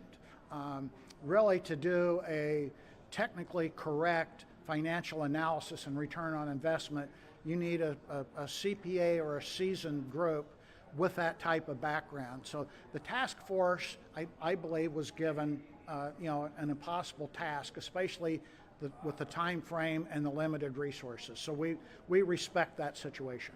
Return on investment was the biggest question. How do the Dreamers provide a return on investment to Orange County?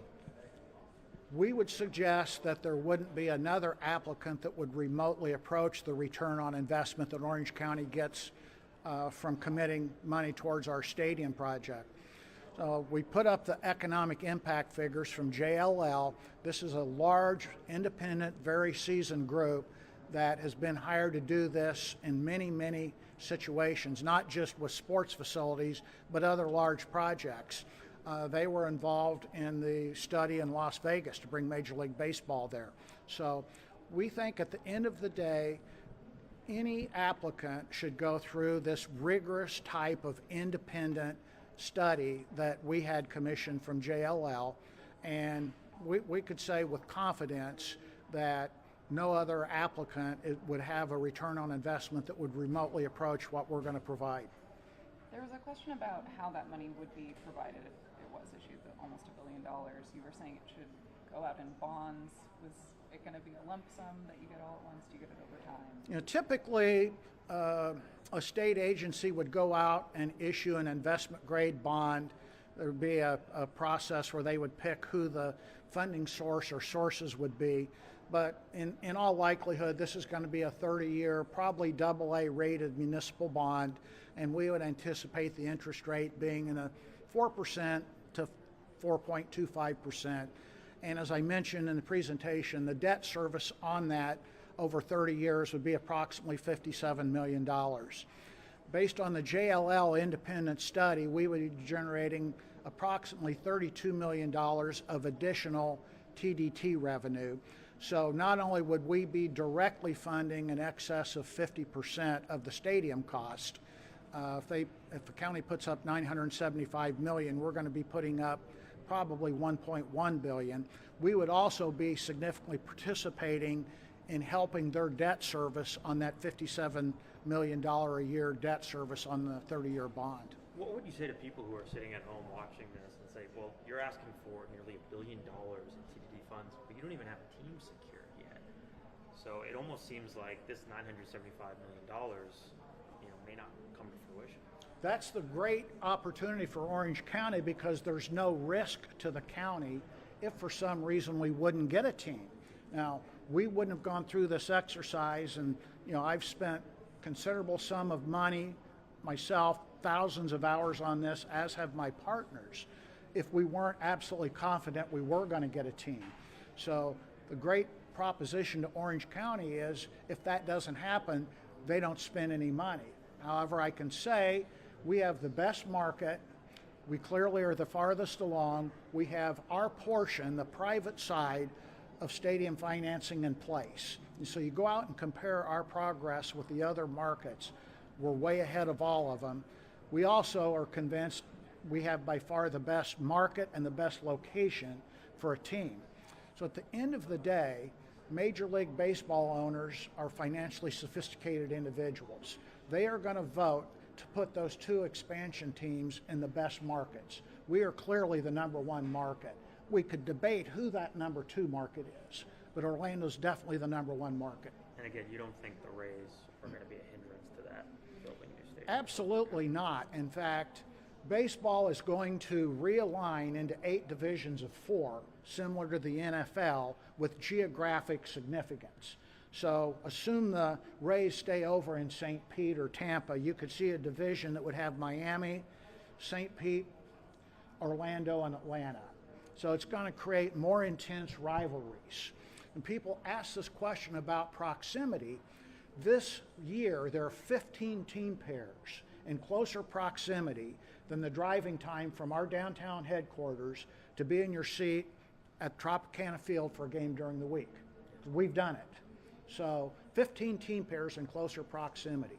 So as Andy mentioned during the Q&A session, When the Expos relocated to Washington, D.C., and I actually had some involvement in that 20 plus years back, why did they go to Washington, D.C., 38 miles from Camden Yards and the Baltimore Orioles? The answer is very clear. Washington, D.C. was the best market that didn't have a baseball team. That is the same way Major League Baseball owners are going to vote this time around when they add 2 teams. I just want to pedal back real quick and hone in on something you said. You said assume the Rays stay in St. Pete. Are you still thinking that the Rays could relocate here to Orlando? That's certainly a possibility. We all along have focused on expansion. So when Pat and I started this project, it had nothing to do with relocating any other teams. Now, as time passes, you have situations and problems that arise with some of the different franchises. And of course, the Rays have gone through an ownership change and, are looking to try and get a stadium built in the Tampa area.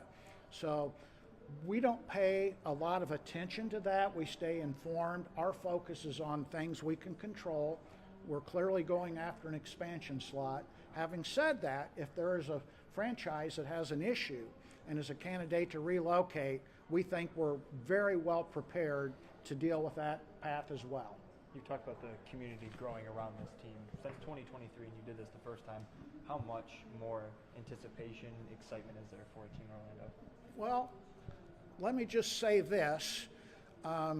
Andy Herliska is our chief marketing officer, and he called me late last night and said, we got over 1 million hits on Twitter in 24 hours recently. So there's an incredible amount of interest and excitement among the community. We see it every day. You walk around, you see the orange shirts, lots of people with fan packs, and we hear it from the media as well. We think there's undeniable excitement. The community is behind this. The last piece of the puzzle is for Orange County government to step up to the plate. The other big concern was the stadium site in there. Is that site off of I-4 suitable for a baseball stadium? It's ideal. I've been in 28 of the 30 MLB stadiums. I've been in most of the NBA and NFL arenas. There is not a site in this country that's better than that for a sports facility. Right in the middle of the tourism corridor where we'll get 80 million plus tourists this year. Terrific transportation logistics. And with that new planned rail station 100 yards from our site, I don't think you could script a better location for a sports facility in this country. This facility is not just for baseball. Can I talk about that a little bit? I'm sorry? The facility is not just for baseball. Can I talk about that a little bit? This is going to be a 365-day-a-year site. So, yes, there'll be 81 home baseball games, but we plan to have dozens of concerts, high-end performers. This is going to attract other events like NCAA championships, youth contests, volleyball championships, but also things like the World Baseball Classic. We think this is going to be highly complementary to the Orange County Convention Center. So we will be able to do events in there in conjunction with their conventions that are complementary. So we think it's a win-win. That was Jim Schnorf talking with us earlier today after the Orlando Dreamers presented in front of the TDT Citizen Advisory Task Force asking for that public money to build that Major League Baseball stadium. And you heard Schnorf say that he believes that location off I-4 in the tourist district is ideal, that it's better than many existing sites that have Major League Baseball stadiums. I wanted to circle back to something that they didn't mention there, but it's something that was discussed in the presentation earlier today. You heard him talk about the planned rail station, the bridge that would be built there, and talking about how this was something that would be 365 days a year in use. Also said they've been in conversations with the Baseball Hall of Fame up in Cooperstown, New York, about kind of establishing a satellite location kind of in that same vicinity and in that same area. Baseball Hall of Fame South, he said it, that could be an additional 365-day-a-year attraction and help be a driving force to support revenues in Orange County. So it's going to be interesting to see where things go from here. As that process moves forward, obviously a big ask of that the county for that public money. We've been having our conversations with the mayoral candidates. You heard him mention, him ask that many of those candidates don't necessarily support public money going to that stadium process. So something we'll be continuing to watch closely. Right now, we are going to take a break here on Fox 35 News Plus. Still have more to get to. Don't go anywhere, and we will be right back on the other side of this break.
Give you a live look right now at Epcot.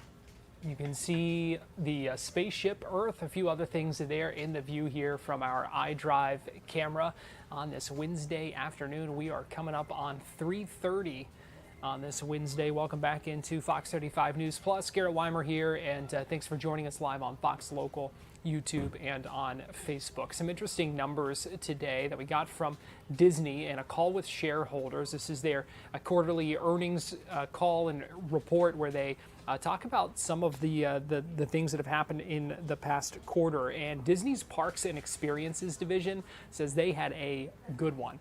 $9.9 billion in revenue last quarter, $7 billion of which was Disneyland in California and Walt Disney World right here in Orlando. They say their attendance numbers are up, and that is something that is in contrast to a recent report from the earnings call and earnings report with Universal. Now, there are some signs that things could be changing. So what are they looking at right now, and what are they seeing, and why do we think things are looking the way they are right now? I had the chance to ask those questions today of Fox 35 digital content creator and producer Ashley Carter, who joined me live on Fox 35 News Plus earlier today. Yeah, so, Disney released their earnings report, and the big thing from this one, the takeaway, is the Disney Experiences division, which is the division that includes the theme parks, the cruise lines, and consumer products. And that division generated basically $10 billion in revenue this past quarter. And a lot of that was generated from the domestic parks, which had $7 billion in revenue. And Disney specifically singled out the domestic parks as doing really well, said Disney World had a standout quarter, and that attendance at the domestic parks, includes Disney World and Disneyland in California, the attendance was up 3%. So the takeaway from this is that this is a different picture we're getting in terms of tourism than what Universal sort of painted last month when Comcast released its earnings report, which said that attendance at Universal Orlando theme parks were soft in June, and that they were expecting to see that continue, and that this was basically a trend they were seeing in the Central Florida market specifically. So then, was this surprising to see these numbers from Disney today? Yeah, I think it was for a lot of people. Going into this earnings call, a lot of analysts, investors were kind of concerned based on what Comcast had reported for its Universal parks. Just the other day, SeaWorld released its earnings and also said attendance and revenue were down at its parks. So yeah, a lot of people were eyeing what was happening with Disney to see if what Disney was getting in terms of results would be a confirmation of what Universal was seeing, but that was not the case. And even on the earnings call, Josh D'Amaro, who's the CEO of Disney, said, a lot of people were concerned, but he said, it's not a direct quote, but he said, basically, Disney is performing significantly better than its competitors. So what do you make then of that discrepancy between what Disney's seen and what Universal's been seeing? It could be a number of things. Disney did say that a lot of the growth in its attendance was driven by U.S. residents. So that means people in the United States may not have been traveling abroad, but they were traveling to places like Florida, Disney World for their trips. They were also seeing a lot of traction from annual pass holders. So locals were going to the parks. Disney also was rolling out a number of ticket deals, hotel deals in the last few months. And a lot of that was driving it. So, people probably took advantage of, some ticket discounts and some hotel stays. And that was boosting their growth there. Any conversation in this earnings call about potential concerns about attendance going forward because of signs of the concern and among folks across the country when it comes to affordability and being able to afford trips and vacations and that kind of thing? Yeah, Josh D'Amaro did address this and saying, so far they're seeing bookings to still be, steady and up. So that's, with the hotels, that's also with the cruise line, which is also part of this division. They're not seeing people scale back. So I think this might speak to some larger economic things that are happening where, a lot of people aren't traveling abroad or they aren't spending a lot of money on bigger trips, but maybe they are spending that money closer to home. And so Disney is benefiting from that, it seems. Really interesting to see where things go from here, because we know Disney also has been investing a lot into a number of new additions that will be opening in the next couple of years, Ashley. Yes. We have a number of projects that are currently under construction here at Disney World and, across its parks. Hopefully we'll learn more. Next week, Disney's going to have its D23 Ultimate Fan Convention. And so they'll be sharing more updates. But yeah, it's a bright outlook, I think, for parks in general, not just Disney, but they're building new attractions and experiences in hopes of bringing in visitors. And for the most part, it seems to be working. Ashley Grady joining me earlier today on Fox 35 News Plus. Let me get you live right now to Lexington, Kentucky, my former hometown, actually, where Secretary of Health and Human Services Robert F. Kennedy Jr. is speaking right now, announcing some sort of new healthcare reform action. We'll go ahead and listen in live for a couple of minutes here on Fox 35 News Plus. It has the duty to act, and that's why we're acting today. President Trump directed this administration to restore integrity, strengthen patient protections, and rebuild trust in the American organ donor system. That work began last year, and it continues today. An organ procurement organization is entrusted with one of the greatest gifts that a human being can give, the gift of life. That responsibility demands excellence, it demands transparency, and above all, it demands respect for the dignity and sanctity of every human life. I had a nephew, Michael Hines, who a little over a year and a half ago, he was a 20-year-old boy who had been born with cerebral palsy, but his body was that of a 6 or 7-year-old, and that's how I always think of him, although I was with him for almost 20 years. And he had an accident at his school 2 years ago, and his brain died. And our family made the decision to donate his organs. We were in an Orlando hospital, and we kept him there for 3 years, for 3 days, while the respirators kept his body alive. And our family sat with him 24 hours a day. In the end, he made 11 contributions, including a life-saving contributions to a 9-year-old boy who got his heart, and a life-saving contribution to a mother of children with intellectual disabilities who got his liver. 11 separate recipients received his organs. And when we operated him, when we brought him to the surgery room at the very end of his life on the 3rd day when he was ready, and the organ recipients were ready, the organ donor organization, the hospital, put on a march of heroes with the entire hospital community participated, walking us through the hospital corridors with people standing respectfully by till we brought him to the surgery room. And he was able to give the ultimate gift, which was life to other people. An emotional and heartfelt story there from Health and Human Services Secretary RFK Jr. talking about a young loved one in his family who was able to save a number of lives because of the decision to be an organ donor, talking about some reforms in that process as he speaks live right now in Lexington, Kentucky. If you'd like to watch more of that news conference, you can flip on over to Live Now from Fox. They are taking this news conference live. Right now here on Fox Local Orlando, we are going to hand things off to the Storm team. And